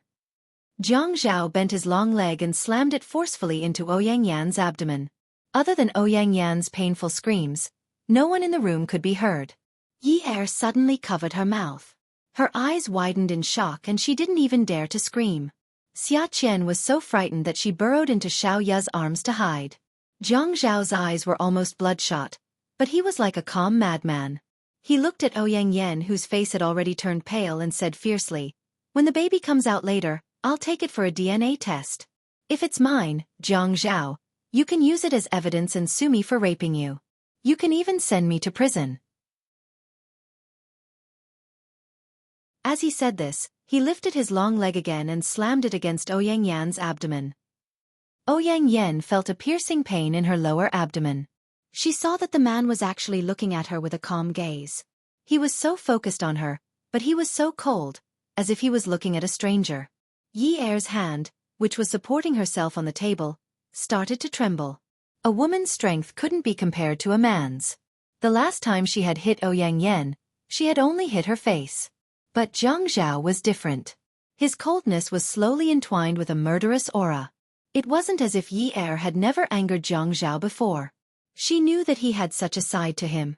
He was so fierce that he wasn't afraid of anything and was so arrogant that he considered everyone beneath him. He wasn't the same Jiang Zhao that the outside world saw. She had been punished by him and knew how merciless he could be. Yi Er and Xiaoya rushed over at almost the same time and pulled Jiang Zhao back. Xiaoya knew that the situation had reached a point of no return. Yi Er was definitely in a state of confusion. Xiaoya squatted down and hugged Jiang Zhao's leg. She wanted to lift it up again, but the man's muscles were as hard as steel. She couldn't control it on her own. She turned her head and shouted at Xia Qian, who was already scared out of her wits. Xia Qian, what are you doing? Come and help. Xia Qian panicked, but she had to listen to Xiaoya. She ran over and imitated Xiaoya. She squatted down and stood behind Jiang Zhao. She hugged his leg. Yi Er stood on the other side of Jiang Zhao. She was originally holding onto his arm, but now she wrapped her arm around his neck. Zhao, Zhao. She tried to use the name that would soften his heart the most to wake him up. Zhao, don't do this. Don't do this. Someone will die. Don't do this.